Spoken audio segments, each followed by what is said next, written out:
So she fell for that letter. Very interesting question. ನಿಮಗೆ arrange marriage love ಮ್ಯಾರೇಜಾ? ಇದಕ್ಕೆ ಮುಂಚೆ ಇನ್ನೊಂದಂದ್ರೆ ice cream ತಿನ್ನೋದೊಂದು ಆಸೆ ಇರುತ್ತೆ. But 83 World Cup, it is unimaginable, joyful moment. ನಮ್ಮನೆ TV ಇರಲಿಲ್ಲ 83. ಆ ಟ್ರಾನ್ಸಿಷನ್ ನೋಡಿದ್ದೇನೆ, ಮಸಾಲೆ ದೋಸೆ ಟು ಗೋಬಿ ಮಂಚೂರಿ. ಅದು ಯಾವಾಗ ನೆನಪಿದೆ ಅಂದ್ರೆ ಬೆಂಗಳೂರಿಗಿಲ್ಲ, ಅದೆಲ್ಲ ನಾರ್ತ್ ಐಟಮ್ಸ್. Transition ನೋಡಿದ್ರೆ ಗೋಬಿ ಮಂಚೂರಿ ಕಥೆನೇ ಬೇರೆ.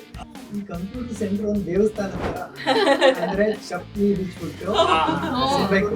ಅವಾಗ ಎಲ್ಲರೂ ತಮಾಷೆ ಮಾಡೋದು, ಏನ್ ಕಂಬ ಹತ್ತದ ಕಲಿಸ್ತಾರೆ, ಫ್ಯೂಸ್ ಚೇಂಜ್ ಮಾಡಕ್ ಬರತ್ತಾ, ಸಾಂಗ್ ಹೆಂಗ್ ಬರುತ್ತೆ, ಕಾಯಿಸುವ ಹುಡುಗರನ್ನು ನೀವು ಮಾಡ್ತಾ ಇದ್ದೀರಾ. ಸೊ ದಿನಾಗ್ಲೂ ಇವರು 8 ಗಂಟೆ ರಾತ್ರಿ ಫೋನ್ ಮಾಡೋದು. ಆ ಪಕ್ಕದ ಮನೆ ಅಂಕಲ್ ಬಂದ್ಬಿಟ್ಟು ಕಾಂಪೌಂಡ್ ಹತ್ರ ಬಂದ್ಬಿಟ್ಟು ಸರಳ ಫೋನ್ ಅನ್ನೋರು. ಬಟ್ ಐ ಥಿಂಕ್ ಆ ಕಾಲದಲ್ಲಿ ಈ ಬ್ರೈಡ್, ಎಜುಕೇಟೆಡ್ ಬ್ರೈಡೇ ಒಂಥರ ಓದಿದಾಳೆ ಅಂತ ಬರುತ್ತೆ. ಇಂಜಿನಿಯರಿಂಗ್ ಬ್ರೈಡ್ ಅಂದ ತಕ್ಷಣ ನಿಮ್ಗೆ ಆ ರೀತಿ ಯಾವ್ದು ಇನ್ಸಿಡೆಂಟ್ ಎಕ್ಸ್ಪೀರಿಯನ್ಸ್ ಆಗಿದೆಯಾ? ತಮಾಷೆಯಾಗಿ ಹೇಳ್ತೀನಿ, ಹೇಗಿರ್ಬೇಕು ಅನ್ನೋದಕ್ಕೆ ಸಣ್ಣಗೆ ತೆಳ್ಳಗಿದ್ರೆ ಬೇಕು ಅಂತ ಅದಕ್ಕೊಂದು ರೀಸನ್ ಹೇಳ್ತೀನಿ. ಯಾಕಂದ್ರೆ ನಾ ಬಿದ್ದಿದ್ದು I want to end this with ಇವ್ರೊಂದು ಹಾಡು ಹೇಳಿ.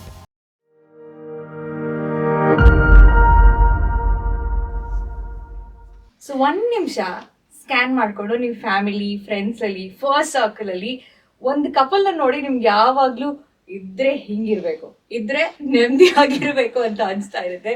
ಸೊ ಅದೇ ರೀತಿ ನಮಗೂ ಒಂದು ಕಪಲ್ ನೋಡಿದಾಗ ಯಾವಾಗ್ಲೂ ಅನ್ಸುತ್ತೆ. ಬಿಕಾಸ್ 80s ಅಲ್ಲಿ ಪ್ರಾಬ್ಲಿ ನಾವಿಬ್ರು ಹುಟ್ಟೇ ಇರ್ಲಿಲ್ಲ ಅಲ್ವಾ ಅರ್ಜುನ್? ನಾನು ಹುಟ್ಟಿರ್ಲಿಲ್ಲ. ಅವಾಗ್ಲೇ ಇಂಜಿನಿಯರಿಂಗ್ ಮಾಡಿ, ಇಂಜಿನಿಯರಿಂಗ್ ಮುಗಿಸಿ, ಇಂಜಿನಿಯರ್ ಆಗಿ ವರ್ಕ್ ಮಾಡಿ, ಪ್ರಾಬಬ್ಲಿ ಇನ್ಸ್ಟಾಗ್ರಾಮ್ ಅಲ್ಲಿ ಹ್ಯಾಶ್ಟ್ಯಾಗ್ ಕಪಲ್ ಗೋಲ್ಸ್ ಬರೋಕ್ಕಿಂತ ಮುಂಚೆ ಕಪಲ್ ಗೋಲ್ ಸೆಟ್ ಮಾಡಿದಂತ ಒಬ್ರು ಕಪಲ್ ನಮ್ ಜೊತೆ ಇದ್ದಾರೆ. ವೆಲ್ಕಮ್ ಸರಳಾ ಪ್ರಕಾಶ್ ಮತ್ತೆ Prakash uncle. Welcome to mister and Mrs podcast powered by Vidhatri farmers family enterprise. Thank you so much, we are happy to be here. ನಿಮ್ಮಿಬ್ಬರ ಜೊತೆ ಮಾತಾಡ್ಲಿಕ್ಕೆ ನಮಗೂ ಖುಷಿ ಆಗ್ತಾ ಇದೆ. ನಮ್ಮ ಅನುಭವಗಳನ್ನ ನಾವು ಹಂಚ್ಕೊಳ್ಳೋಕೆ ರೆಡಿ ಇದ್ದೀವಿ ಅಂತ ಹೇಳ್ಬೋದು. Yeah, introduction was great actually. Spooky and Arjun. Thank you so much actually. We are happy to share. Actually ಒಂದ್ ವಿಷಯ, ಇವತ್ತಿನ ಎಪಿಸೋಡ್ ಅಲ್ಲಿ ನಾನು ಸರಳಾ ಆಂಟಿ ಮತ್ತೆ ಪ್ರಕಾಶ್ ಅಂಕಲ್ ಅಂತಾನೆ ಕರಿತೀವಿ, ಬಿಕಾಸ್ ನಮ್ ಕ್ಲೋಸ್ ರಿಲೇಟಿವ್ ಆಗಿರೋದ್ರಿಂದ. ಬಟ್ ನನ್ ಮಮ್ಮಿ ಫುಲ್ ವಾರ್ನಿಂಗ್ ಮಾಡಿ ಕಳ್ಸಿದ್ದಾರೆ, ನೋಡು ಕ್ಯಾಮ್ರಾ ಇರುತ್ತೆ, ಮೇಡಮ್ ಅಂಡ್ ಸರ್ ಅಂತ ಕರಿಬೇಕು ಅಂತ. ಬಟ್ ಐ ಥಿಂಕ್ ಮೇಡಮ್ ಅಂತ ಅಂಡ್ ಸರ್ ಅಂತ ಕರೆದ್ರೆ ನಮಗೆ ಪ್ರಾಬ್ಲಿ ಯಾವ್ದೋ ಜೊತೆ ಮಾತಾಡ್ತಿದೀವಿ ಅನ್ಸುತ್ತೆ. ಸೊ ಎಸ್ ವೀಕ್ಷಕರೇ, ದಯವಿಟ್ಟು ಕ್ಷಮಿಸಿ. ಇಬ್ಬರಿಗೂ ಏನ್ ಕಂಫರ್ಟಬಲ್ ಅನ್ಸುತ್ತೋ you can address us aunty, uncle, ಅಣ್ಣ, ಅಕ್ಕ, ಇನ್ನು ಏನೇನ್ ಬೇಕೋ ಎಲ್ಲ ಕರಿಬಹುದು. Even Sarala and Prakash is fine. ನಿಮಗೆ ನೆನಪಿದೆಯಾ ಆಂಟಿ ಅಂದ್ರೆ ಫಸ್ಟ್ ಆಂಟಿ ಅಂತ ನೀವು ಯಾವಾಗ ಅಡ್ರೆಸ್ ಆಗಿದ್ದು? ಯಾ, ನನಗೆ ತುಂಬಾ ಚೆನ್ನಾಗಿ ಜ್ಞಾಪಕ ಇದೆ. ಒಬ್ರು ನಮ್ಮ ರಿಲೇಟಿವೇನೆ, ಅವರು ವಾರ್ಗೇನಲ್ಲಿ ಪ್ರಕಾಶ್ಗೆ ತಂಗಿ ತರಾನೇ ಆಗ್ಬೇಕು. ಅವ್ರಿಗೂ ಮದ್ವೆ ಆಗಿರ್ಲಿಲ್ಲ ಅವಾಗ. ನನ್ಗಿಂತ ಒಂದು ಮೇ ಬಿ ಒಂದು 7-8 years ಚಿಕ್ಕವ್ರು ಇರ್ಬೋದೇನೋ. ಅವರು ನನಗೆ ಆಂಟಿ ಅಂತ ಫಸ್ಟ್ ಟೈಮ್ ಕರೆದ್ರು. ಅವಾಗ ನನಗೆ ಸ್ವಲ್ಪ ಶಾಕ್ ಆಯ್ತು. ಅಪಾರ್ಟ್ ಫ್ರಮ್ ಚಿಕ್ಕ ಮಕ್ಳು ಕರೆದಾಗ ಏನು ಬೇಜಾರಾಗಲ್ಲ, ನಮ್ಮ ವಾರ್ಗೆಯವರೇ ನಮ್ಮನ್ನ ಆಂಟಿ ಅಂತ ಕರೆದ್ರೆ ಓಕೆ. ಆಮೇಲೆ ಅವ್ರಿಗೆ 1-2 ಸಲ ಮೆತ್ತಿಗೆ ಹೇಳಿದೆ, ಆಂಟಿ ಏನ್ ಬೇಡ ಅಂತ. ಸೊ ನನ್ನ ಏನು ಸಂಬಂಧ ಇದೆಯೋ ಅದೇನೇ ಅಡ್ರೆಸ್ ಮಾಡು ಅಂತ ಹೇಳಿದೆ. ಆಮೇಲೆ ಅವಾಗಿಂದ ಅವರು ಮಾಡ್ತಾ ಇದ್ದಾರೆ ಸರಿಯಾಗಿ. ಸೊ ಆಂಟಿ ಅಂಡ್ ಇನ್ನು ಬೆಂಗಳೂರಲ್ಲಿ ತರಕಾರಿ ಮಾರೋರು, ಕೆಲ್ಸಕ್ಕೆ ಮನೆ ಕೆಲ್ಸಕ್ಕೆ ಬರೋರು, ಸಹಾಯಕರು, ಅವರೆಲ್ಲ ಕರೀತಾರಲ್ಲ ಆಂಟಿ ಅಂತ ಕರೀತಾರೆ. ಇವಾಗ ನನ್ಗೆ ಏನಂತ ಕರೆದ್ರು ಏನು ಬೇಜಾರಿಲ್ಲ. ಆಂಟಿ, ಅಜ್ಜಿ, I am okay with anything addressed to me respectfully. ನಾನು ಆಕ್ಚುಲಿ ಫಸ್ಟ್ ಟೈಮ್ ನಿಮ್ಮ ಹತ್ರ ಮಾತಾಡಿದಾಗ ನೀವು ಇಂಜಿನಿಯರಿಂಗ್ ಮಾಡಿದೀನಿ, ಇಂಜಿನಿಯರ್ ಆಗಿದ್ದೀರಾ ಅಂದ ತಕ್ಷಣ ನನ್ನ ರೆಫರೆನ್ಸ್ ಪಾಯಿಂಟ್ ಯಾವ್ದು ಹೋಯ್ತಂದ್ರೆ ಸುಧಾಮೂರ್ತಿ ಅವರು. ಬಿಕಾಸ್ ನನ್ನ ಫಸ್ಟ್ ಸರ್ಕಲ್ ಅಲ್ಲಿ ನನ್ಗೆ ಗೊತ್ತಿದ ಮಟ್ಟಿಗೆ ನನಗೆ ಯಾರು 80s, 60s, 70s ಅಲ್ಲಿ ಇಂಜಿನಿಯರಿಂಗ್ ಮಾಡಿದವ್ರು ಗೊತ್ತಿರಲಿಲ್ಲ ಆಸ್ ಅ ಫೀಮೇಲ್ ಅಲ್ವಾ. ಸೊ ಫಸ್ಟ್ ನನಗೆ ಥಟ್ಟಂದು, ಓ ಸುಧಾಮೂರ್ತಿ ಅವ್ರ ತರ ಇಂಜಿನಿಯರ್ ಅಂತ. ಸೊ ಫಸ್ಟ್ ಪ್ರಶ್ನೆ ನಿಮ್ಗೆ ಅದೇ ಕೇಳ್ಬೇಕು, ನೀವ್ ಯಾವ ಇಯರ್ ಅಲ್ಲಿ ಇಂಜಿನಿಯರಿಂಗ್ ಮಾಡಿದ್ರಿ? ನಾನು 1984 ಅಲ್ಲಿ ಇಂಜಿನಿಯರಿಂಗ್ ಜಾಯಿನ್ ಆಗಿದ್ದು. ಸೊ 82 to 84 ಸೆಕೆಂಡ್ PU ಅಂದ್ರೆ PUC ಓದ್ತಾ ಇದ್ದಿದ್ದು, ಫಸ್ಟ್ ಅಂಡ್ ಸೆಕೆಂಡ್ PUC ಓದ್ತಾ ಇದ್ದಿದ್ರು. ನಮ್ದು 84 ಅಲ್ಲಿ already government had decided CET ಮಾಡಬೇಕು ಅಂತ. ಸೊ ನಮ್ದೇನೆ first batch of common entrance test. So ಅದಕ್ಕೆ ನಮ್ಗೆ ಒಂದ್ ವರ್ಷದ ಹಿಂದೆನೆ ಓರಿಯೆಂಟೇಶನ್ ಪ್ರೋಗ್ರಾಮ್ ಅಂತೆಲ್ಲ ಮಾಡಿ, ನಮ್ಮ ಅಣ್ಣನೇ ಒಂದು ಆರ್ಯಭಟ ವಿಜ್ಞಾನ ಪರಿಷತ್ ಅಂತ ಒಂದು ಮಾಡ್ತಾ ಇದ್ದ. ಅವರು ಸ್ಟೂಡೆಂಟ್ಸ್ ನ ಟ್ರೈನ್ ಮಾಡ್ತಾ ಇದ್ರು ಫ್ರೀ ಆಗಿ. ಸೊ ನಾನು BL ಸ್ಕೂಲ್ ಕಾಲೇಜಲ್ಲೆಲ್ಲ ಓದಿದ್ದಕ್ಕೆ ಅಲ್ಲಿದ್ದ ಫೆಸಿಲಿಟೀಸ್ನ ಯೂಸ್ ಮಾಡಿಕೊಂಡು ನಮ್ಮ ಅಣ್ಣ ಮತ್ತು ಅವನ ಫ್ರೆಂಡ್ಸ್ ಎಲ್ಲ ಸೇರಿ ಓರಿಯೆಂಟೇಷನ್ ಪ್ರೋಗ್ರಾಮ್ ಅಂತ ಮಾಡಿ ಬೇರೆ ಬೇರೆ ಕಾಲೇಜ್ಗಳಿಂದ ಲೆಕ್ಚರರ್ಸ್ನೆಲ್ಲ ಕರೆಸಿ ನಮಗೆ CET ಎಕ್ಸಾಮ್ ಹೆಂಗ್ ತಗೊಳ್ಬೇಕು, ಯಾವ ರೀತಿ ಓದ್ಕೋಬೇಕು ಅಂತ ಒಂದು ವರ್ಷಕ್ಕೆ ಮುಂಚೆನೆ ಆ ಪ್ರೋಗ್ರಾಮ್ ಮಾಡಿ ನಮ್ಮನ್ನ ಆ ದಿಕ್ಕಿನಲ್ಲಿ ನಡೆಸಿದ್ರು. ಅದು ನಡೆಸಿದ ಮೇಲೆ ನಮ್ಮ ಮನೆಯಲ್ಲಿ ನಾನು ಸೈನ್ಸ್ ತಗೊಂಡಿದ್ದೆ. ನಾವು 3 ಜನನು, ನನ್ನ ಅಣ್ಣದ್ರಿಬ್ರು, ನಾವು ಎಲ್ಲರೂ ಸೈನ್ಸೇ ತಗೊಂಡಿದ್ದು. ಬಟ್ ಇಂಜಿನಿಯರಿಂಗ್ ಹೋಗ್ಬೇಕು ಅಂತ ಗೊತ್ತಿರ್ಲಿಲ್ಲ. ಚೆನ್ನಾಗಿ ಓದ್ಕೋಬೇಕು, ಆಮೇಲೆ ಏನ್ ಮಾರ್ಕ್ಸ್ ಬರುತ್ತೋ ಅದರ ಪ್ರಕಾರ ನೋಡ್ಕೊಂಡು ಹೋಗೋಣ ಅಂತ ಅನ್ಕೊಂಡಿದ್ದು. ಸೊ CET PUC ಎಕ್ಸಾಮ್ ಆಯ್ತು. PUC ಎಕ್ಸಾಮ್ ನಮ್ಗೆ ಕನ್ಸಿಡರ್ ಮಾಡಲಿಲ್ಲ. Actually I had scored good marks second PUC exam. But CET exam okay, it was not bad. So first ಲಿಸ್ಟಲ್ಲೇ ನನಗೆ ಸೀಟು ಸಿಕ್ತು. ಅದೇನಾಯ್ತು ಅಂತಂದ್ರೆ ಫಸ್ಟ್ ಲಿಸ್ಟಲ್ಲಿ ನನಗೆ ಸಿಕ್ಕಿದ್ದು ಚಿತ್ರದುರ್ಗದಲ್ಲಿ ಇಂಜಿನಿಯರಿಂಗ್ ಕಾಲೇಜ್ ಇದೆ, ಅಲ್ಲಿ ಸೀಟ್ ಸಿಕ್ತು. ನಮ್ಮ ತಂದೆ ಹೆಣ್ಮಗಳನ್ನ ಎಲ್ಲೆಲ್ಲೂ ಕಳ್ಸಕ್ಕಾಗಲ್ಲ, ಅಷ್ಟು ದೂರ ಎಲ್ಲ ಬಿಡಕ್ಕಾಗಲ್ಲ ಅಂತಂದ್ರು. ಅದೇ ನಮ್ಮಮ್ಮ ಏನು ಹಳ್ಳಿನಲ್ಲಿ ಓದಿರೋದು, ಹಳ್ಳಿನಲ್ಲಿ ಅಂದ್ರೆ ಅವಾಗಿನ ಕಾಲದ LS ಅಂತ ಇದೆ, ಸೆಕೆಂಡ್ರಿ ಅಂದ್ರೆ 8th ಸ್ಟ್ಯಾಂಡರ್ಡ್ವರೆಗೂ ಓದಿದ್ರು. ಅವ್ರು ನನಗೆ ಸಪೋರ್ಟ್ ಮಾಡಿದ್ರು. ಆಕ್ಚುಲಿ ಪರವಾಗಿಲ್ಲ ಅವಳು ಹೋಗ್ಲಿ ಓದ್ಲಿ ಅಂತ. ಸೊ ಬಟ್ ಏನಾಯ್ತು ಅಂತಂದ್ರೆ ಗವರ್ಮೆಂಟ್ ಹ್ಯಾಡ್ ಗಿವನ್ ಆಪ್ಷನ್ಸ್. ಅಲ್ಲಿ ಹೋಗಿ ನೀವು ಟ್ರಾನ್ಸ್ಫರ್ ಕೇಳ್ಕೋಬಹುದು, ಅಡ್ಮಿಷನ್ ಮಾಡ್ಕೊಂಡು ಬಂದ್ಬಿಡಿ, ನಿಮ್ಗೆ ಹೇಗಿದ್ರು ಫಸ್ಟ್ ಲಿಸ್ಟಲ್ಲೇ ಸಿಕ್ಕಿದೆ, ಇವಾಗ ಇನ್ನು 2-3 ಲಿಸ್ಟ್ ಎಲ್ಲ ಬರುತ್ತಲ್ಲ, ಅವಾಗ ನೋಡ್ಕೊಂಡು ಅಲಾಟ್ ಮಾಡ್ಕೊಂಡು ಹೋಗ್ತೀವಿ ಅಂತ ಹೇಳಿದ್ರು. ಸರಿ ಅಂತ ನಾನು ಹೋಗಿ, ನಮ್ಮ ಅಪ್ಪನೇ ಬಂದ್ರು ಆಮೇಲೆ admission. He was happy actually. ಒಂಥರ ನನ್ನ ಫ್ಯಾಮಿಲಿನಲ್ಲಿ ನಾನೇ first female engineer. I mean probably engineering ಗ್ರಾಜ್ಯುಯೇಟೇ ನನ್ನ ತಂದೆ ಕಡೆಯಿಂದನೂ ಕೈ ಕಡೆಯಿಂದನೂ probably I was the first engineer. Uncle, ನೀವ್ ಯಾವ ಇಯರ್ ಅಲ್ಲಿ ಇಂಜಿನಿಯರಿಂಗ್ ಮಾಡಿದ್ರಿ? ನನ್ನ ಇಂಜಿನಿಯರಿಂಗ್ ಕಥೆನೇ ಒಂಥರ ಬೇರೆ. It was not A planned journey ಅಲ್ವೇ ಅಲ್ಲ. ನಾನು ಸ್ಕೂಲ್ ಆದ್ಮೇಲೆ ಇಂಜಿನಿಯರಿಂಗ್ ಮಾಡ್ತೀನಿ ಅನ್ನೋದು ತಲೆಯಲ್ಲೂ ಇರಲಿಲ್ಲ. ಯಾಕೆ ಇರಲಿಲ್ಲ ಅಂತಂದ್ರೆ, ಐ ಥಿಂಕ್ ಫ್ಯಾಮಿಲಿ ಬ್ಯಾಕ್ಗ್ರೌಂಡ್ ಆಗಲಿ, ನಾವಿದ್ದಿದ್ದ ಪರಿಸ್ಥಿತಿ ಆಗಲಿ, ಅದೆಲ್ಲ ನೋಡಿದ್ರೆ ಇಂಜಿನಿಯರಿಂಗ್ ಅಂದ್ರೆ ಇವಾಗ ಅಟ್ಲೀಸ್ಟ್ ಎಲ್ಲರ ಫ್ಯಾಮಿಲಿಯಲ್ಲೂ ಎಲ್ಲರೂ ಇಂಜಿನಿಯರಿಂಗ್ ಓದಕ್ಕೆ ಹೋಗ್ತಾರೆ, ಮೆಡಿಸಿನ್ ಸಾಕಷ್ಟು ಜನ ಹೋಗ್ತಾರೆ. ಆಗ ಐ ಥಿಂಕ್ ನಮ್ಮ ಫ್ಯಾಮಿಲಿಯಲ್ಲಿ ಆ ಥರ ಇರಲಿಲ್ಲ. ಎಕನಾಮಿಕ್ ಕಂಡೀಷನ್ಸ್ ಆ ಥರ ಇದ್ದು. ಇಂಜಿನಿಯರಿಂಗ್ ಅಂದ್ರೆ ಒನ್ ಹ್ಯಾಡ್ ಟು ಸ್ಪೆಂಡ್ ಅಂತ, apart from the fees many other things we had to spend. So ಅದಕ್ಕೆಲ್ಲ ದುಡ್ಡು ಅನ್ನೋ ಥರ ಇರಲಿಲ್ಲ. ಸೊ ಆ ಥರ ಇದ್ದಾಗ ಏನಾಯ್ತಂದ್ರೆ, ನ್ಯಾಚುರಲ್ ಆಗಿ commerce is something. First important ಏನಿತ್ತು ಅಂದ್ರೆ ಕೆಲಸ ಸಿಗ್ಬೇಕು. ಕೆಲಸ ಸಿಗ್ಬೇಕಂದ್ರೆ ಕಾಮರ್ಸ್ ಓದಿದ್ರೆ ಎಲ್ಲೋ ಒಂದ್ ಕಡೆ ಏನೋ ಕೆಲಸ ಸಿಗ್ಬೇಕು. ಆಗೇನಿತ್ತಂದ್ರೆ, ಈಗ IT ಹೇಗೆ ಮಾಸ್ ಎಂಪ್ಲಾಯ್ಮೆಂಟ್ ತರ ಇದೆ, bank was one place where mass employment was happening. 80s recruitment board ಅಂತೆಲ್ಲ ಇತ್ತು. ಸೊ ಮಾಸ್ ಎಂಪ್ಲಾಯ್ಮೆಂಟ್ ಅಲ್ಲಿಂದ ಆಗ್ತದೆ. So everybody was attracted to that actually. Banking exam ಮಾಡೋದು ಅಂತ. ಇಂಜಿನಿಯರಿಂಗ್ ಮಾಡ್ಬೇಕು, ಮೆಡಿಸಿನ್ ಮಾಡ್ಬೇಕು ಅನ್ನೋರು ಇದ್ರು. ಬಟ್ ಮಿಕ್ದವರೆಲ್ಲ ಯು ಗೋ ಫಾರ್ BComಗೆ PUC ಸೇರಿದೆ. ನಾನು SLC ಆದ್ಮೇಲೆ PUC ಫಸ್ಟ್ ಇಯರ್ ಸೇರಿದೆ ಕಾಮರ್ಸ್ ಕಾಲೇಜ್ಗೆ. ಸೇರಿದ್ಮೇಲೆ ಏನಾಯ್ತು ಅಂದ್ರೆ, I think within a matter of 1.5 months family conditions ಇಂದ had to leave the college and then ಡಿಪ್ಲೊಮಾಗೆ ಸೇರೋ ತರ ಆಯ್ತು. ಆಗ ಏನಾಯ್ತು ಅಂದ್ರೆ, ಮನೆಯಲ್ಲಿ ನಮ್ಮ ಅಪ್ಪ ಅವ್ರಿಗೇನೋ ಟ್ರಾನ್ಸ್ಫರ್ ಆಗುತ್ತೆ ಕೆಲಸ, ಆಮೇಲೆ ಕೆಲಸನೂ ಇರುತ್ತೋ ಇಲ್ವೋ ಅನ್ನೋ ತರ ಏನೋ ಪರಿಸ್ಥಿತಿ ಇತ್ತು. ಅದಾದಾಗ ಭಯ ಆಗಿ, ಇನ್ನು ಕಾಮರ್ಸ್ ಮಾಡಿದ್ರೆ 4 ವರ್ಷ ಬೇಕಲ್ವಾ, ಡಿಪ್ಲೊಮಾ ಆದ್ರೆ 3.5 ವರ್ಷದಲ್ಲಿ ಕೆಲಸ ಮಾಡ್ಬೋದು ಅಂತ ಕಾಮರ್ಸ್ ಬಿಟ್ಟು ಡಿಪ್ಲೊಮಾ ಸೇರಿದೆ. ಡಿಪ್ಲೊಮಾ ಮೆಕ್ಯಾನಿಕಲ್ ಇಂಜಿನಿಯರಿಂಗ್ 3 ವರ್ಷ ಆಯ್ತು. 3 ವರ್ಷ ಆಗಿದ ತಕ್ಷಣ at 18 ಐ ಸ್ಟಾರ್ಟೆಡ್ ವರ್ಕಿಂಗ್. ಅದಾದ್ಮೇಲೆ ಒಂದು ಏನಂದ್ರೆ, ಡಿಪ್ಲೊಮಾ ಮಾಡಿ ಅಲ್ಲಿಗೆ ನಿಲ್ಸೋದು ಸರಿ ಇಲ್ಲ ಅನಿಸ್ತಾ ಇತ್ತು. ರೀಸನ್ ಯಾಕೆ ಅಂತ ಆಮೇಲೆ ಹೇಳ್ತೀನಿ. ಓದ್ಬೇಕು ಅಂತ. ಓದ್ಬೇಕಂದ್ರೆ ಈಗ ಇಂಜಿನಿಯರಿಂಗ್ಗೆ ಈವ್ನಿಂಗ್ ಕಾಲೇಜ್ ಒಂದು ಆಪ್ಷನ್ ಇತ್ತು. ಸೊ ಕೆಲಸ ಮಾಡಿದೆ. 3 years ಆದ್ಮೇಲೆ I joined evening engineering college BMS ಅಲ್ಲಿ. ಅದಾದ್ಮೇಲೆ ಮೆಕ್ಯಾನಿಕಲ್ ಇಂಜಿನಿಯರಿಂಗ್ ಮುಗಿಸಿದೆ. ಸೊ ಅವಾಗ ಹೆಂಗಿತ್ತು ಅಂಕಲ್? ಇವಾಗ್ಲೂ ರಾಯಲ್ ಮೆಕ್ ಅಂತಾರೆ, ಸೊ ಅವಾಗ್ಲೂ ರಾಯಲ್ ಮೆಕ್ ಬ್ರಾಂಚಸ್ ಸೆಲೆಕ್ಟ್ ಮಾಡೋದ್ರಲ್ಲಿ ಈಗ ಅಂದ್ರೆ ಇಲ್ಲ, ಆಗ ಇದ್ದಿದ್ದು I think first one was electronics. Electronics ಬಿಟ್ಮೇಲೆ ಮೆಕ್ಯಾನಿಕಲ್ ಇತ್ತು. Mechanical, civil and electrical, that was the few.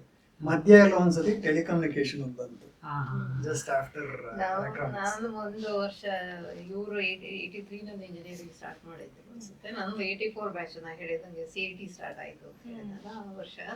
Computer science ಇತ್ತು ನಮ್ಮ ಕಾಲೇಜಲ್ಲಿ ಆಲ್ರೆಡಿ. ಎಲ್ಲ ಕೆಲವು ಹುಡುಗಿರೆಲ್ಲ ಸೇರ್ಕೊಂಡಿದ್ರು. Computer science, electronics and mechanical was ಇದು ಒಂಥರ ಗ್ಲಾಮರಸ್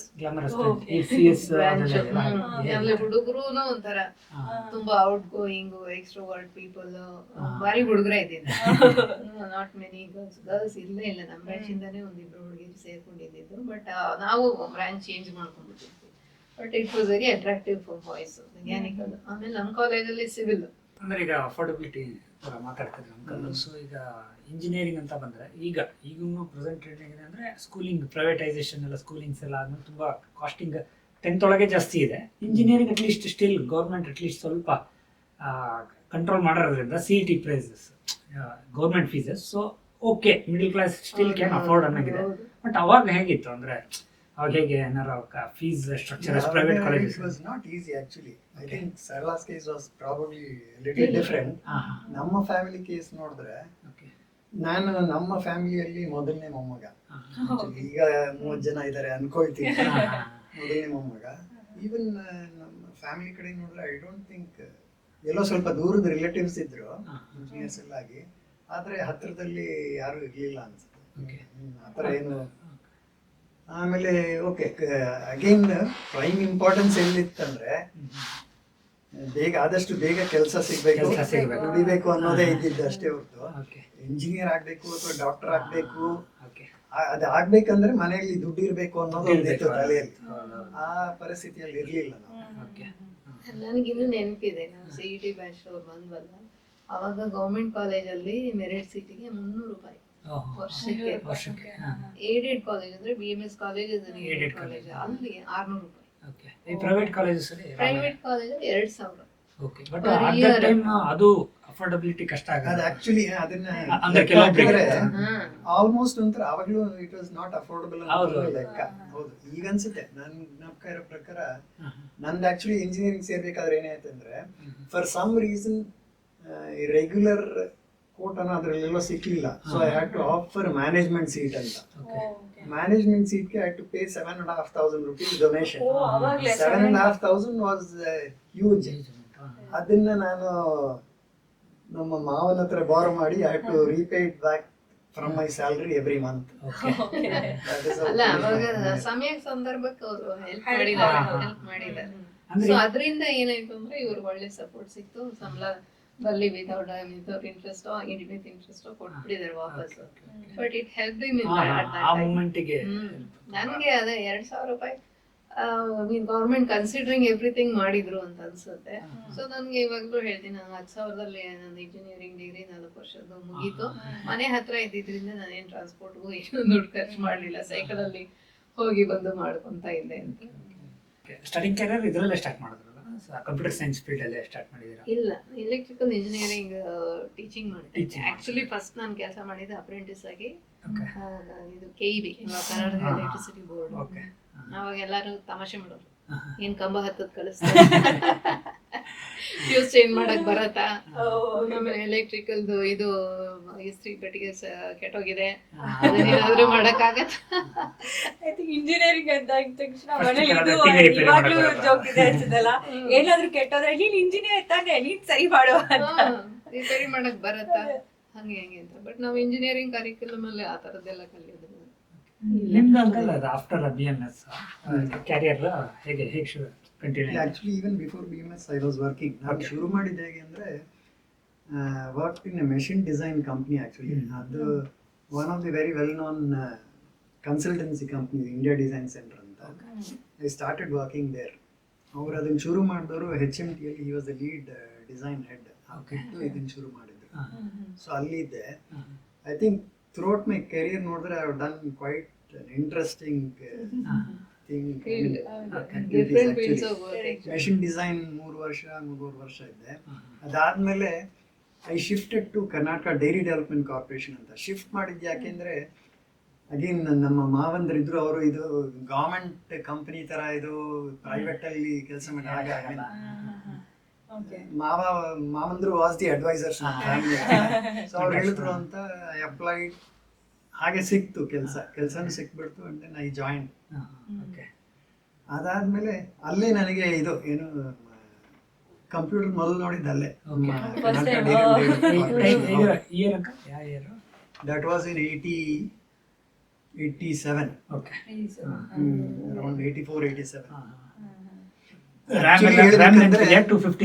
ರ್ಯಾಮ್ ಅಲ್ಲ, ಆಗಿನ ಕಾಲದಲ್ಲಿ ನನ್ನ ಪ್ರಕಾರ ಏನಿತ್ತಂದ್ರೆ ಈ ಕಂಪ್ಯೂಟರ್ ಸೆಂಟರ್ ಒಂದು ದೇವಸ್ಥಾನ ತರ.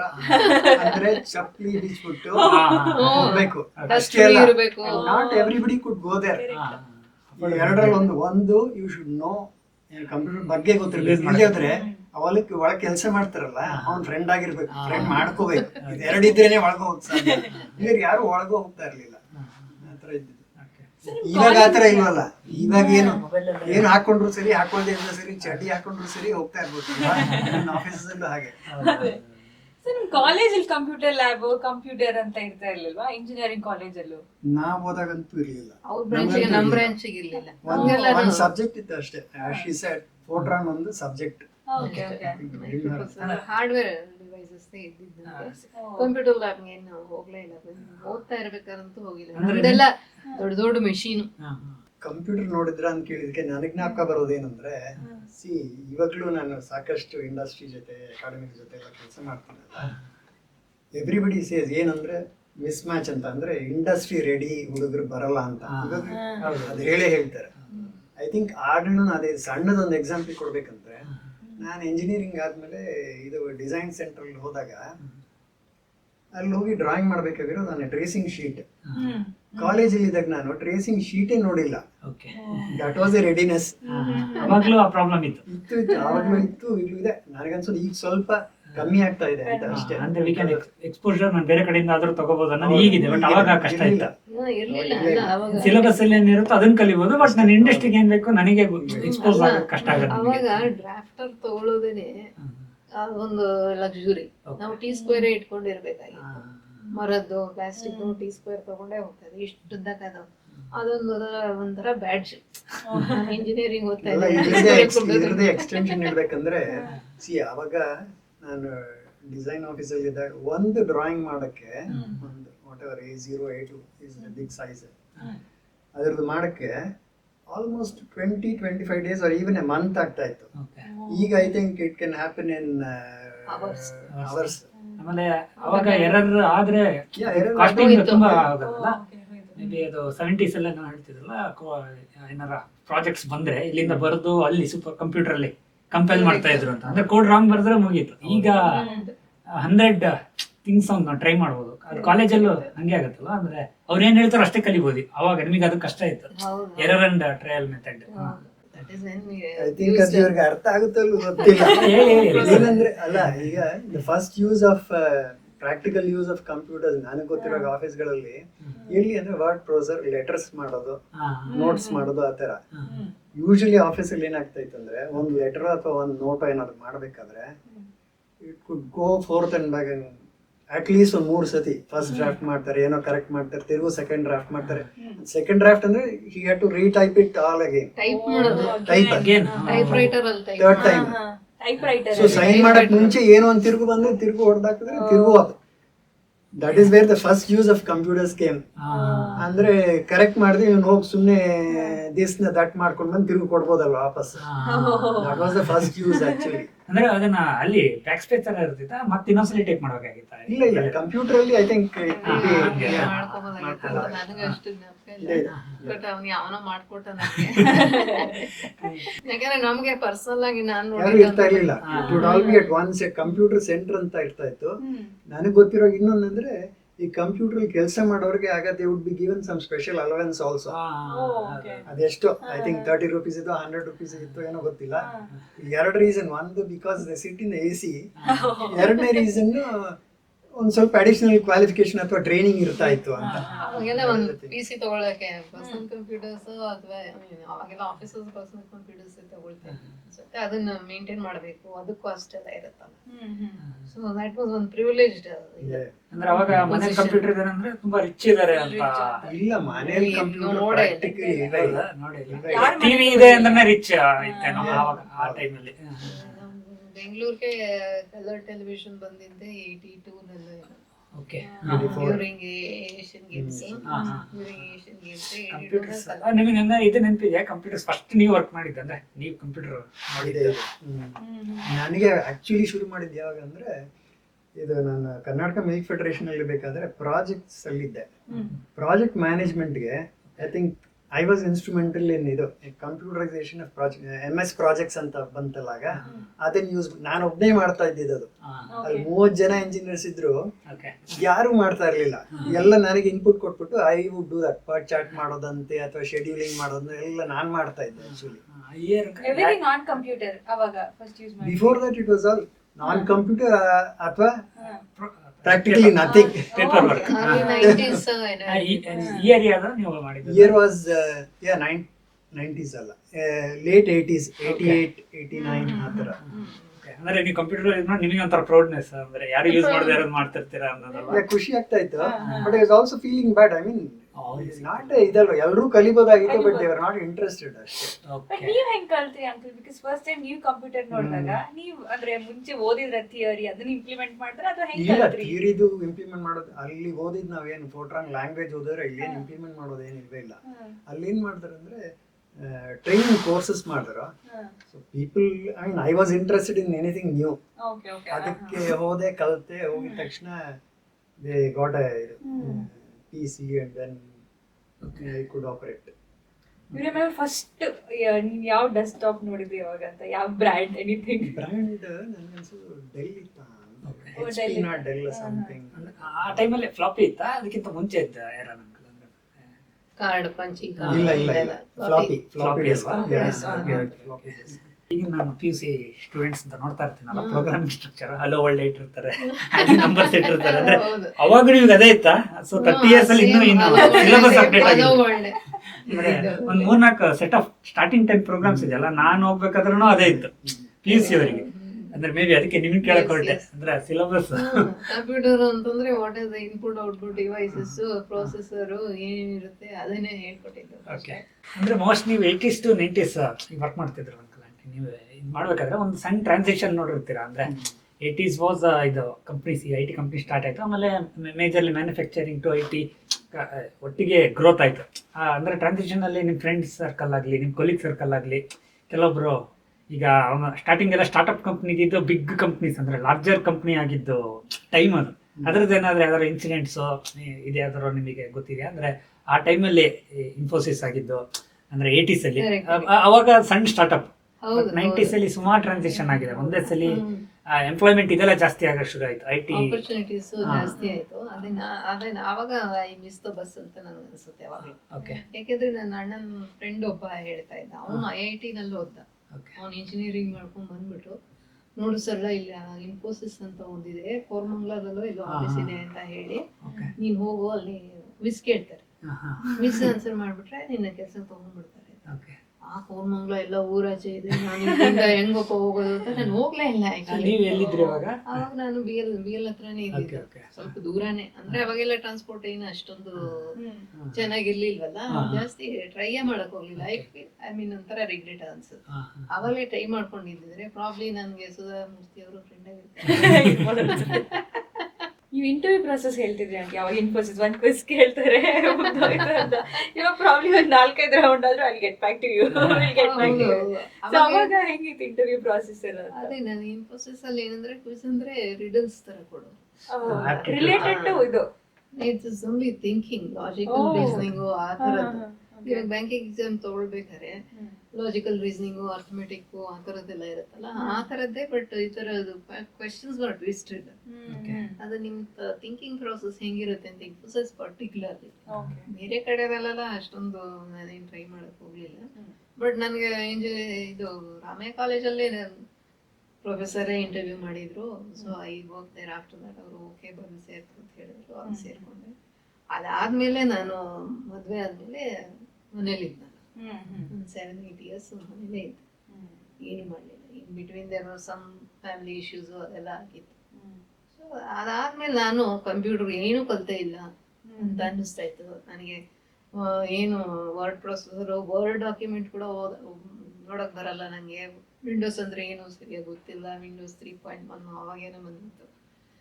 ಸರಿ, ಅವಾಗ ಏನಾಯಿತು ಅಂದರೆ ನಾವು 99ನಲ್ಲಿ ನಮ್ಮದು ವಿದ್ಯಾರಣ್ಯಪುರದಲ್ಲಿ ಒಂದು ಮನೆ ಕಟ್ಸಿದ್ವಿ. ಒಂದು ಸ್ವಲ್ಪ ಬ್ರೇಕ್ ಇತ್ತು. ಆವಾಗ ನಮ್ಮ ಕಾಲೇಜಿಂದ ತಿರ್ಗಾ ಫೋನ್ ಮಾಡಿದ್ರು, ಒಂದು ಸೆಮಿಸ್ಟ್ರಿಗೆ ಬಂದು ಹೇಳ್ಕೊಡೋಕ್ಕಾಗತ್ತಾ, can you take up some lab sessions for the freshers ಅಂತ.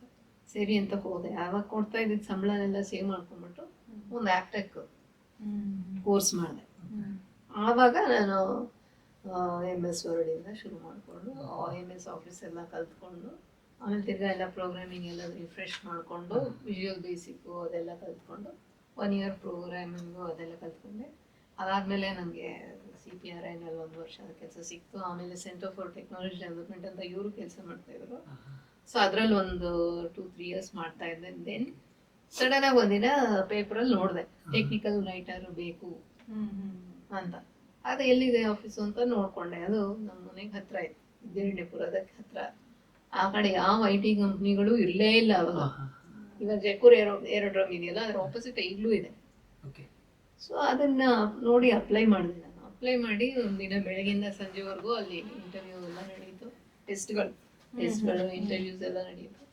ಆಮೇಲೆ ಮನೆಗೆ ಬಂದೆ. ನನಗೇನೋ ಒಂದು 10,000 ಅದೇನೋ ಕೊಟ್ಟರೆ ನಾನು ಹೋಗ್ತೀನಿ, ಮನೆಗೆ ಹತ್ರ ಇದೆ, ಟ್ರಾಫಿಕ್ ಇರಲ್ಲ, ಏನಿರಲ್ಲ ಅಂತ. ಅವ್ರ HR ಫೋನ್ ಮಾಡಿಬಿಟ್ಟು, okay madam you are selected, will give you 11K.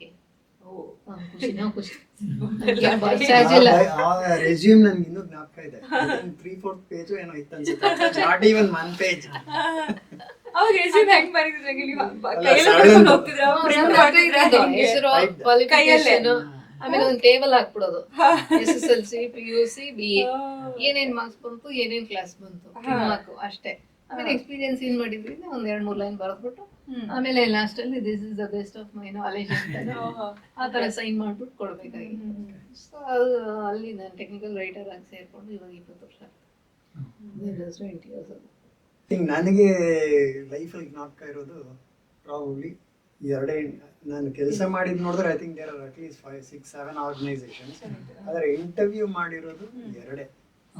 ಇನ್ನೆಲ್ಲ ಐ ವಾಸ್ ಪಿಕ್ಡ್ ಎಲ್ಲ ಕಡೆ ಅಷ್ಟೇ. ಒಂದು LNT ಅಲ್ಲಿ ಮಾಡಿದೆ, ದೇ ಡಿಡ್ಂಟ್ ಸೆಲೆಕ್ಟ್ ಮೀ, ಎಲ್ಲ ಆಯ್ತು. ಆಮೇಲೆ ಫಿಸಿಕಲ್ ಫಿಟ್ನೆಸ್ ಇಲ್ಲ ಅಂತ ಸೆಲೆಕ್ಟ್ ಮಾಡಿದೆ. ಇದು ಯಾವ ಇಯರ್ ಅಂತ ಹೇಳಿ, ಯಾವ ಇಯರ್ ಅಲ್ಲಿ ಇದು ಮಾಡಿದ್ರಲ್ಲ LNTಗೆ? LNT ಯಾವಾಗ 84. ಫಿಸಿಕಲ್ ಫಿಟ್ನೆಸ್ ಎಲ್ಲಾನು ಚೆಕ್ Yeah, ಮಾಡ್ತಾರೆ. yes. ಇವಾಗಿಲ್ಲ ಅನ್ಸುತ್ತಲ್ಲ ಚೆಕ್ LNT ಮಾಡಿದ್ರೆ ಯಾರ್ದು ಆಗಲ್ಲ. ಮೈಕೋಲ್ ಇತ್ತು. Micol it was more rigorous. ಅಲ್ಲ ಆಕ್ಚುಲಿ ಈಗೂ ಚೆಕ್ ಮಾಡ್ಬೇಕು ಸರ್. ವರ್ಕ್ ಅವರ್ಸ್ 14-16 ಅವರ್ಸ್ ಆಗಿದೆ. ಎಲ್ಲರೂ ಚೆಕ್ ಮಾಡ್ಬೇಕು. ಅವಾಗ ಮೈಕೋನು ತುಂಬಾ ಪಾಪ್ಯುಲರ್ ಇದೆ. ಇವಾಗ ವಾಶ್ ಅಂತೀವಲ್ಲ, ವಾಶ್. ಓಕೆ. ಅವಾಗೆಲ್ಲ ಹೆಸರು, ಈಗ ಕೆಲವೊಬ್ರು ಮೂವಿಯಲ್ಲೆಲ್ಲ ಹೆಸರು ಇರುತ್ತಲ್ಲ, ಆ ಕಂಪ್ನಿಯಲ್ಲಿ ವರ್ಕ್ ಮಾಡಿರೋದು ಮೈಕೋ, ನಾಗರಾಜ್, ಆತರ ಹೆಸರು ಸುಮಾರು ಜನ ಅಷ್ಟು ಫೇಮಸ್ ಇರೋದು. ಹೌದು, ಇವಾಗ ಅದು ಬಾಷ್ ಅಂತಾರೆ. ಬಾಷ್ ಏನೋ ರೆಸೊನೇಟ್ ಆಗಲ್ಲ ನಮ್ಮ ಜನರೇಷನ್ ಅವ್ರಿಗೆ. ಮೈಕೋ ಅಂತಂದ್ರೆ ಮೈಕೋನಲ್ಲಿ ಇದ್ರೆ, ನಮ್ಮ ಅಪ್ಪನೂ ಮೈಕೋನಲ್ಲಿ ಇದ್ರು, ನಮ್ಮ ಅಣ್ಣ ಮೈಕೋನಲ್ಲಿ ಇದ್ರು. ಅವಾಗ ಬಿನ್ನಿ ಮೇಲ್ಸ್ ಅಲ್ಲಿ ಕೆಲಸ ಮಾಡೋರಿಗೆ Binny was very prestigious place to work. ಇವ್ರ ತಂದೆ ಕೆಲಸ ಮಾಡ್ತಾ ಇದ್ರು ಅವರಲ್ಲಿ. ಸೊ ಅದ್ರದ್ದೇ ಒಂದು ಇದಿತ್ತು. ಈಗ ಇನ್ಫೋಸಿಸ್ TCS ಅಂತ ಹೇಳಿದ್ರೆ ಹುಡುಗಿ ಸಿಗ್ತಾರೆ ನಂಗೆ. ಅವಾಗ ಪಬ್ಲಿಕ್ ಸೆಕ್ಟರ್ ಅಲ್ಲಿ ಹುಡುಗ ಇದ್ದಾನೆ ಅಂತಂದ್ರೆ ಆಯ್ತು, ಸೆಟ್ಲ್ ಆಗುತ್ತೆ. ಯಾವ್ದಾದ್ರು ಪಬ್ಲಿಕ್ ಸೆಕ್ಟರ್ ಫ್ಯಾಕ್ಟರಿನಲ್ಲಿ ಕೆಲಸ ಮಾಡ್ತಾ ಇದ್ರೆ ಅವ್ರು ಮಾಡ್ಕೋಬಹುದು. ಇವಾಗ ಅದೇ ಹುಡುಗ ಹುಡುಗಿ ವಿಷಯ ಬಂದ್ರೆ ವೆರಿ ಇಂಟ್ರೆಸ್ಟಿಂಗ್ ಕ್ವೆಶ್ಚನ್. ನಿಮ್ಗೆ arrange marriage love marriage? What do you think? ನಿಮ್ಗೆ ಪ್ರಾಬ್ಲಿ 100% ಗೊತ್ತಿಲ್ದಿದ್ರೆ ಇರ್ಬೋದೇನೋ ಅಂತ ಅನ್ಕೊಂತಿದ್ದೆ. ನೀವು ಹೇಳಿ ಅಂಕಲ್. 100% ಅರೇಂಜ್ ಯಾಕೆ ಅವಾಗ ಲವ್ ಮ್ಯಾರೇಜ್ ಎಲ್ಲ ಫುಲ್ ಕಡಿಮೆ ಇತ್ತಾ ಹೆಂಗೆ ನೋಡ್ನಲ್ಲ ಔಟ್ ಇತ್ತು. ಕಮ್ಮಿನೇ ಅಟ್ಲೀಸ್ಟ್ ನಮ್ಮ ಫ್ಯಾಮಿಲೀಸ್ ಅಂತಲೂ ಆಗ್ಲೂ ಕಮ್ಮಿ. ಐ ಥಿಂಕ್ ಈಗಲೂ ಕಮ್ಮಿನೇ, ಕಮ್ಮಿನೇ, ಜನರಲಿ ಕಮ್ಮಿನೇ ಇದ್ದಿದ್ದು. ಇಲ್ಲ, ನನ್ನ ಬೆಸ್ಟ್ ಫ್ರೆಂಡ್ ಲವ್ ಮ್ಯಾರೇಜ್ ಆಯ್ತು. ಸುಮಾರು ಜನ ಲವ್ ಮ್ಯಾರೇಜ್ ಮಾಡ್ಕೊಂಡಿದ್ರು, ನೋಡೇ ಇಲ್ಲ ಅಂತ ಏನಿಲ್ಲ. ಬಟ್ ನಮ್ ಬಳಗದ ಸರ್ಕಲ್ ಅಲ್ಲಿ ಸ್ವಲ್ಪ ಕಡಿಮೆ. So arrange marriage was the usually ಅಷ್ಟೇ. ಫ್ಯಾಮಿಲಿನಲ್ಲೇ ಇವ್ರ ಕಸಿನ್ಸ್ ಒಂದಿಬ್ರು ಲವ್ ಮ್ಯಾರೇಜಸ್ ಮಾಡ್ಕೊಂಡಿದ್ರು ಅಂತ ಅನ್ಸುತ್ತೆ. ನಮ್ಮ ಫ್ಯಾಮಿಲಿನಲ್ಲೂ ಅಷ್ಟೇ ಇದ್ರು, 2-3 ಜನ ಇದ್ರು. ಬಟ್ ನಮ್ಮಿಬ್ಬರದು ಅರೇಂಜ್ ಮ್ಯಾರೇಜೇ. ಇವ್ರ ತಾಯಿನೂ ಪರ್ಟಿಕ್ಯುಲರ್ ಆಗಿ ಜಾತಕ ನೋಡಿ ಒಬ್ರು ಯಾವ್ದಾದ್ರು ಇವ್ರು ಬ್ರೋಕರ್ ಇರ್ತಾರಲ್ಲ ಅವ್ರ ಹತ್ರ ಹೋಗಿ ತಗೊಂಡ್ ಬಂದು ಅಡ್ರೆಸ್ ತಗೊಂಡು, ಇವ್ರ ತಂದೆ ಒಂದು ತುಂಬಾ ಚೆನ್ನಾಗಿರೋ ಕಾಗದ ಬರ್ದಿದ್ರು ನಮ್ಮ ಮನೆಗೆ. ಈ ತರ ಹುಡುಗಿದು ಡೀಟೇಲ್ಸ್ ಎಲ್ಲ ಸಿಕ್ಕಿದೆ, ನಮ್ಮ ಮನೆ ಫ್ಯಾಮಿಲಿ ಡೀಟೇಲ್ಸ್ ಹೀಗಿದೆ ಅಂತ ಪೂರ್ತಿ ಎಲ್ಲ ಡೀಟೇಲ್ಸ್ ನೀಟಾಗಿ ಒಳ್ಳೆ ಹ್ಯಾಂಡ್ ರೈಟಿಂಗ್ ಅಲ್ಲಿ ಬರೆದು ನಮ್ಮ ತಂದೆಗೆ ಕಳಿಸಿದ್ರು. ಆಮೇಲೆ ನಾವು ಮೀಟ್ ಮಾಡಿದ್ವಿ. So she fell for that letter. ಆಮೇಲೆ ಇವ್ರು ಬಂದ್ರು. ಅಲ್ಲ, ಅಲ್ಲಿಗೆ ಮುಗಿಲ್ಲ. Letter is nothing, letter was giving information only. So the family background ಎಲ್ಲ ಚೆನ್ನಾಗಿದೆ, ಎಲ್ಲ ಎಜುಕೇಟೆಡ್ ಇದ್ದಾರೆ. ಮನೆಯಲ್ಲಿ ಇವ್ರ ತಮ್ಮ CA ಮಾಡಿದ್ದಾರೆ, ತಂಗಿ ಟೀಚರ್ ಆಗಿ ಕೆಲಸ ಮಾಡ್ತಾಳೆ, ತಮ್ಮ ಇನ್ನೊಬ್ಬ ಇಂಜಿನಿಯರ್ ಆಗಿದ್ದಾನೆ, ತಂದೆ BNB ಮಿಲ್ಸ್ ಇಂದ ರಿಟೈರ್ ಆಗಿದ್ದಾರೆ, ವಿಜಯನಗರದಲ್ಲಿ ಇದ್ದಾರೆ, ಮನೆ ಸ್ವಂತ ಎಲ್ಲ ಇದೆ ಅಂತೆಲ್ಲ. All those things are really good ಅಂತ ಅನ್ನಿಸ್ತು. ಆಮೇಲೆ ಮೀಟ್ ಮಾಡಿದ್ವಿ. ಮೀಟ್ ಮಾಡಿದ್ಮೇಲೆ 2 days ಅಲ್ಲೇ ನಮ್ಮ ಅಪ್ಪ ಇವ್ರು ಫೋನ್ ಮಾಡ್ತಿದ್ದಾರೆ. ನನ್ನನ್ನು ಕೇಳಲೇ ಇಲ್ಲ ಏನು ಹೇಳ್ತೀರಾ ಅಂತ. ಇವರು ಹ್ಞೂ ಅಂತ ಹೇಳ್ಬಿಟ್ಟಿದ್ದಾರೆ. ಆದ್ರೆ ನಮ್ಮಮ್ಮ ನಮ್ಮನೇಲಿ, ನಮ್ಮಮ್ಮ ದಟ್ ವಾಸ್ ಅನದರ್ ಒಕೇಶನ್. ನಮ್ಮಮ್ಮ ಏನ್ ಹೇಳಿದ್ರು ಅಂದ್ರೆ, ನೀನ್ ಹುಡುಗನ ಹತ್ರ ಮಾತಾಡು, ನಿನ್ಗೆ ಇಷ್ಟ ಇದ್ರೆ ಮುಂದುವರಿಯೋಣ, ಇಲ್ಲೇ ಹೋದ್ರೆ ನೀನ್ ಬಂದು ಹೇಳು ಅಂತ ಹೇಳಿ. ಸರಿ ಅಂತ ನಾನು ಇಬ್ರು ಮಲ್ಲೇಶ್ವರದಲ್ಲಿ ಆಕ್ಚುಲಿ ಮೀಟ್ ಮಾಡಿ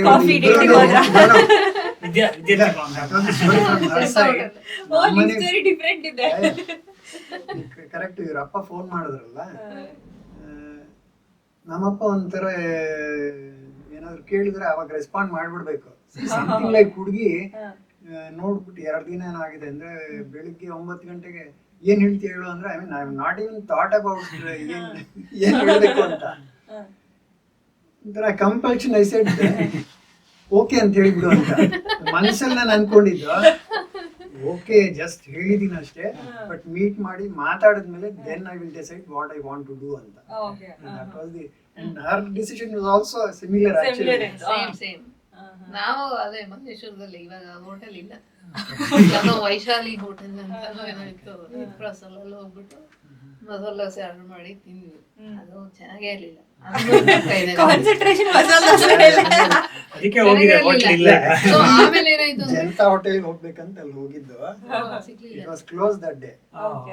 ಆಮೇಲೆ ಇನ್ನೆಲ್ಲ ಆಗ ಐ ಥಿಂಕ್ ಇನ್ನೆಲ್ಲೂ ಹೋಟೆಲ್ಗಳೇ ಇರ್ಲಿಲ್ಲ ಅಲ್ಲಿ. ಅಷ್ಟೊಂದು ಇರ್ಲಿಲ್ಲ, ಅಷ್ಟೊಂದೆಲ್ಲ ಹೋಟೆಲ್ಗಳೇ ಇರ್ಲಿಲ್ಲ. 91 ಯಾವ್ದೋ ಒಂದು ಇತ್ತು ಅಂತ ಅಲ್ಲಿ ಹೋಗಿ ಹಸು ಆಗ್ತಿತ್ತು ಅಂತ ಇವರು ಆಫೀಸಿಂದ ಬಂದಿದ್ರು, ನಾನು ನಮ್ಮ ಮನೆಯಿಂದ ಹೊರಟಿದ್ದೆ. ಆಮೇಲೆ ನಾವು ಸೀದಾ ಮಹಾಲಕ್ಷ್ಮಿ ಹೊರಟು ದೇವಸ್ಥಾನದ ಹತ್ರ ಹೋಗಿ, ಅಲ್ಲೇ ಆಂಜನೇಯ ದೇವಸ್ಥಾನ ಇದೆಯಲ್ಲ, ಸೊ ಹಿ ಬ್ಲೆಸ್ಡ್. ಅವಾಗ ಅಲ್ಲಿ ಫುಲ್ ನಾವಿಬ್ರು ವಿ ಟಾಕ್ ಅಬೌಟ್ ಎವ್ರಿಥಿಂಗ್, ಎಲ್ಲ ಮಾತಾಡಿ ಓಕೆ ಅಂತ. ನಾನು ಮನೆಗೆ ಹೋಗಿದ ತಕ್ಷಣ ನಮ್ಮಮ್ಮ, ನಿನ್ ಮುಖ ನೋಡಿದ್ರೆ ಗೊತ್ತಾಯ್ತು.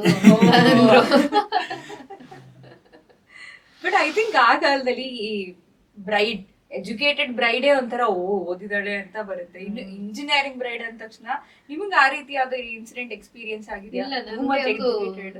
ಡಿಫ್ರೆಂಟ್ ಎಕ್ಸ್ಪೀರಿಯನ್ಸ್ ಏನಂದ್ರೆ, I give credit to my mother in ಲಾ.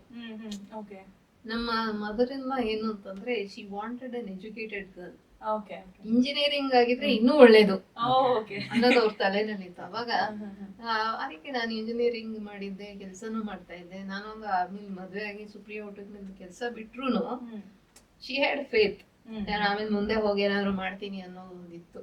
ಆ ನಂಬಿಕೆ ಅವರು ನನ್ನ ಮೇಲೆ ಇಟ್ಕೊಂಡಿದ್ರಲ್ಲ, that was remarkable for her generation. ಅವ್ರು ಯಾವಾಗ್ಲೂ ಎಜುಕೇಶನ್ ಬಗ್ಗೆ ತುಂಬಾನೇ ಇಂಪಾರ್ಟೆನ್ಸ್ ಕೊಡ್ತಾರೆ. ಈ ಮಕ್ಕಳ ಬಗ್ಗೆನೂ ಅಷ್ಟೇ, ಅವ್ರ ಮಕ್ಕಳ ಬಗ್ಗೆ ಒಳ್ಳೆ ಸ್ಕೂಲಲ್ಲಿ ಓದ್ಬೇಕು, ಒಳ್ಳೆ ಕಾಲೇಜಲ್ಲಿ ಓದ್ಬೇಕು, ಒಳ್ಳೆ ಕಡೆ ಕೆಲಸ ಸೇರ್ಕೋಬೇಕು. She has work very hard for it. ಹಾಗೇನೆ ಅವರು ತಂಗಿರ ಮಕ್ಕಳು, ತಮ್ಮನ ಮಕ್ಕಳು ಎಲ್ಲರ ಬಗ್ಗೆನೂ ಕಾಳಜಿ ಇಟ್ಕೊಂಡು she is been a role model that ಮತ್ತೆ. ಬಟ್ ನೀವು ಹೇಳ್ದಂಗೆ ಪ್ರಾಬಬ್ಲಿ ಕೆಲವರೆಲ್ಲ ತಾವು ಇಂಜಿನಿಯರಿಂಗ್ ಮಾಡಿ ಪಬ್ಲಿಕ್ ಸೆಕ್ಟರ್ ಅಲ್ಲಿ ಕೆಲಸ ಮಾಡ್ತಾ ಇರೋರು they would have preferred A house wife. ಅವ್ರಿಗ ಆ ತರ ಇರ್ಬೋದು, ಏನ್ ಬೇಡ ಕೆಲಸ ಮಾಡೋದು, ಮನೆಯಲ್ಲಿ ನೋಡ್ಕೊಂಡಿದ್ರೆ ಸಾಕು ಅಂತ. ಕೆಲವರು ಫ್ರೆಂಡ್ಸ್ ಎಲ್ಲ ಹಾಗೇನೂ ಇದ್ರು. ಮೋಸ್ಟ್ ಆಫ್ ಹಿಸ್ ಫ್ರೆಂಡ್ಸ್ ಅವ್ರ ವೈಫ್ಸ್ ಎಲ್ಲ ಕೆಲಸ ಮಾಡ್ತಾ ಇರ್ಲಿಲ್ಲ, ಮಾಡ್ತಾ ಇದ್ರು. ಬಟ್ ಐ ಡೋಂಟ್ ನೋ ಏನಾಯ್ತಂದ್ರೆ ಆಮೇಲೆ ಬಿಡಿಸೋ ತರ, ಬಿಡಿಸೋದಂದ್ರೆ ಅದಿತ್ತು ತಲೆಯಲ್ಲಿ ಇನ್ನೂ. ಮದ್ವೆ ಆದ ತಕ್ಷಣ ಬಿಡಿಸ್ಬಿಡ್ಬೇಕು. ಹೆಣ್ಮಕ್ಳು ಕೆಲಸ ಮಾಡಬಾರ್ದು ಎಷ್ಟೊಂದು ಜನ ಬಿಟ್ರು. ನಾವು ಕೆಲಸ ಮಾಡ್ತೀವಲ್ಲ, ಮನೇಲಿ ಆರಾಮಾಗಿರ್ಲಿ, ಹೆಣ್ಮಕ್ಳು ಮನೆ ಕೆಲಸ ನೋಡ್ಕೊಂಡು ಮಕ್ಕಳು ನೋಡ್ಕೊಂಡು ಆರಾಮಾಗಿರ್ಲಿ ಅಂತ. ಅವರು ಮನೆಯಲ್ಲಿ ಏನು ಇವ್ರನ್ನ ಸಬ್ಜುಗೇಟ್ ಮಾಡಿ ಇದ್ ಮಾಡಿ ಅಂತೆಲ್ಲ ಏನಿಲ್ಲ. ಅವರು ಎಷ್ಟು ಸ್ಥಾನಮಾನ ಕೊಡ್ಬೇಕೆಲ್ಲ ಕೊಟ್ಟು ಕೆಲಸ ಮಾಡ್ದಿದ್ರು ನಡೆಯುತ್ತೆ ಅಂತ ಹೇಳಿ ಅವ್ರಿಗೆ ಆ ಕಂಫರ್ಟ್ ಝೋನ್ ಕೊಟ್ರು. ಫ್ರೆಂಡ್ಸ್ ಫ್ಯಾಮಿಲಿನಲ್ಲೆಲ್ಲ ಇರೋರೆಲ್ಲ ಇವಾಗ್ಲೂ ಅಷ್ಟೇ ಒಂಥರ ಒಳ್ಳೆ ತರವಾಗಿ ನಡೀತು. ಕೆಲವರು ನಾನ್ ಕೆಲಸ ಮಾಡ್ತೀನಿ, ನೀನ್ ಮಾಡೋದ್ ಬೇಡ, ಅಥವಾ ನೀನ್ ಕೆಲಸ ಮಾಡಿದ್ರು ನೀನ್ ಮಾಡಿರೋದೆಲ್ಲ ನನಗ್ ಕೊಡ್ಬೇಕು ಅನ್ನೋದೆಲ್ಲ ನಾನು ನೋಡಿದ್ದೇನೆ. even though the girl is employed and empowered and ಕೆಲಸ ಸಂಬಳ ತಗೊಳ್ತಾ ಇದ್ದಾಳೆ ಅಂತಂದ್ರು some men used to control the women. ಈಗ ನನ್ನ ಸಂಬಳ ಎಲ್ಲ ನೀನ್ ತಂದು ಕೊಡ್ಬೇಕು, ನಮ್ಮ ಅಪ್ಪ ಅಮ್ಮನಿಗೆ ಕೊಡ್ಬೇಕು, ನನ್ನ ತಮ್ಮನ ಕೊಡ್ಬೇಕು, ಹಂಗೆಲ್ಲ ಮಾಡೋರು ಸುಮಾರು ಜನ ಇದ್ರು. ಇವಾಗ್ಲೂ ಇರ್ಬೋದೇನೋ ಕಂಟ್ರೋಲ್ ಮಾಡೋದು ಅಂತ ಮೆಂಟಾಲಿಟಿ ಇರುತ್ತಲ್ಲ ಕೆಲವರಿಗೆ. ಅದೇನಾಗೈತೆ ಅಂತಂದ್ರೆ ಹೆಣ್ಮಕ್ಳು ಅಷ್ಟೇ ಒಂದು ಬ್ಯಾಲೆನ್ಸ್ ಮಾಡ್ಕೋಬೇಕಾಗುತ್ತೆ ಫ್ಯಾಮಿಲಿಗೆ. ನಾನಿವಾಗ ಕೆಲ್ಸಕ್ಕೆ ಯಾಕೆ ಹೋಗ್ಲಿಲ್ಲ ಸುಪ್ರಿಯಾ ಹುಟ್ಟಿದಾಗ ಅಂತಂದ್ರೆ ನಾನೇ ನನ್ನ ಮಗಳನ್ನ ನೋಡ್ಕೋಬೇಕು ಅಂತ ನನಗೆ ಅನಿಸ್ತಾ ಇತ್ತು. ಸೊ ಅದಕ್ಕೆ ನಾನು ಕೆಲ್ಸಕ್ಕೆ ಹೋಗ್ಲಿಲ್ಲ. ಬಟ್ ಕೆಲವ್ರಿಗೆ ನಾನು ಕೆಲ್ಸಕ್ಕೆ ಹೋಗ್ಬೇಕು, ಮಕ್ಕಳು ನಿಂಗೆ ಯಾರಾದ್ರೂ ನೋಡ್ಕೊಂಡ್ರು ಪರವಾಗಿಲ್ಲ ಅನ್ನೋದಿರುತ್ತಲ್ಲ, ಅವ್ರು ಎಲ್ಲಾದ್ರೂ ಬಿಟ್ಬಿಟ್ಟು ಅವ್ರ ಪಾಡಿಗೆ ಅವರು ಕೆರಿಯರ್ ಅಲ್ಲಿ ಮುಂದುವರ್ಕೊಂಡು ಹೋಗ್ತಾರೆ. That is their decision. ಆದ್ರೆ ಮನೆಯಲ್ಲೂ ಆ ವಾತಾವರಣ ಹೇಗಿರುತ್ತೆ ಅನ್ನೋದ್ರ ಮೇಲೆ ನಾವು ಸ್ವಲ್ಪ ಚೇಂಜ್ ಆಗ್ತಾ ಹೋಗುತ್ತೆ. It's not like you are losing something, you are contributing to the family's welfare and piece.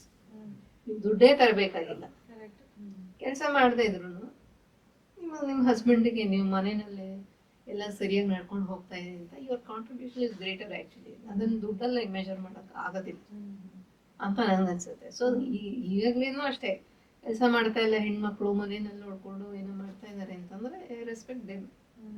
ಅವ್ರು ಯಾತಕ್ ಮಾಡ್ತಾ ಇರ್ತಾರೆ, ಅವ್ರಿಗೆ ಅದ್ರಲ್ಲಿ ಕಂಫರ್ಟಬಲ್ ಆಗಿ ಇರ್ತಾರೆ ಅವರು.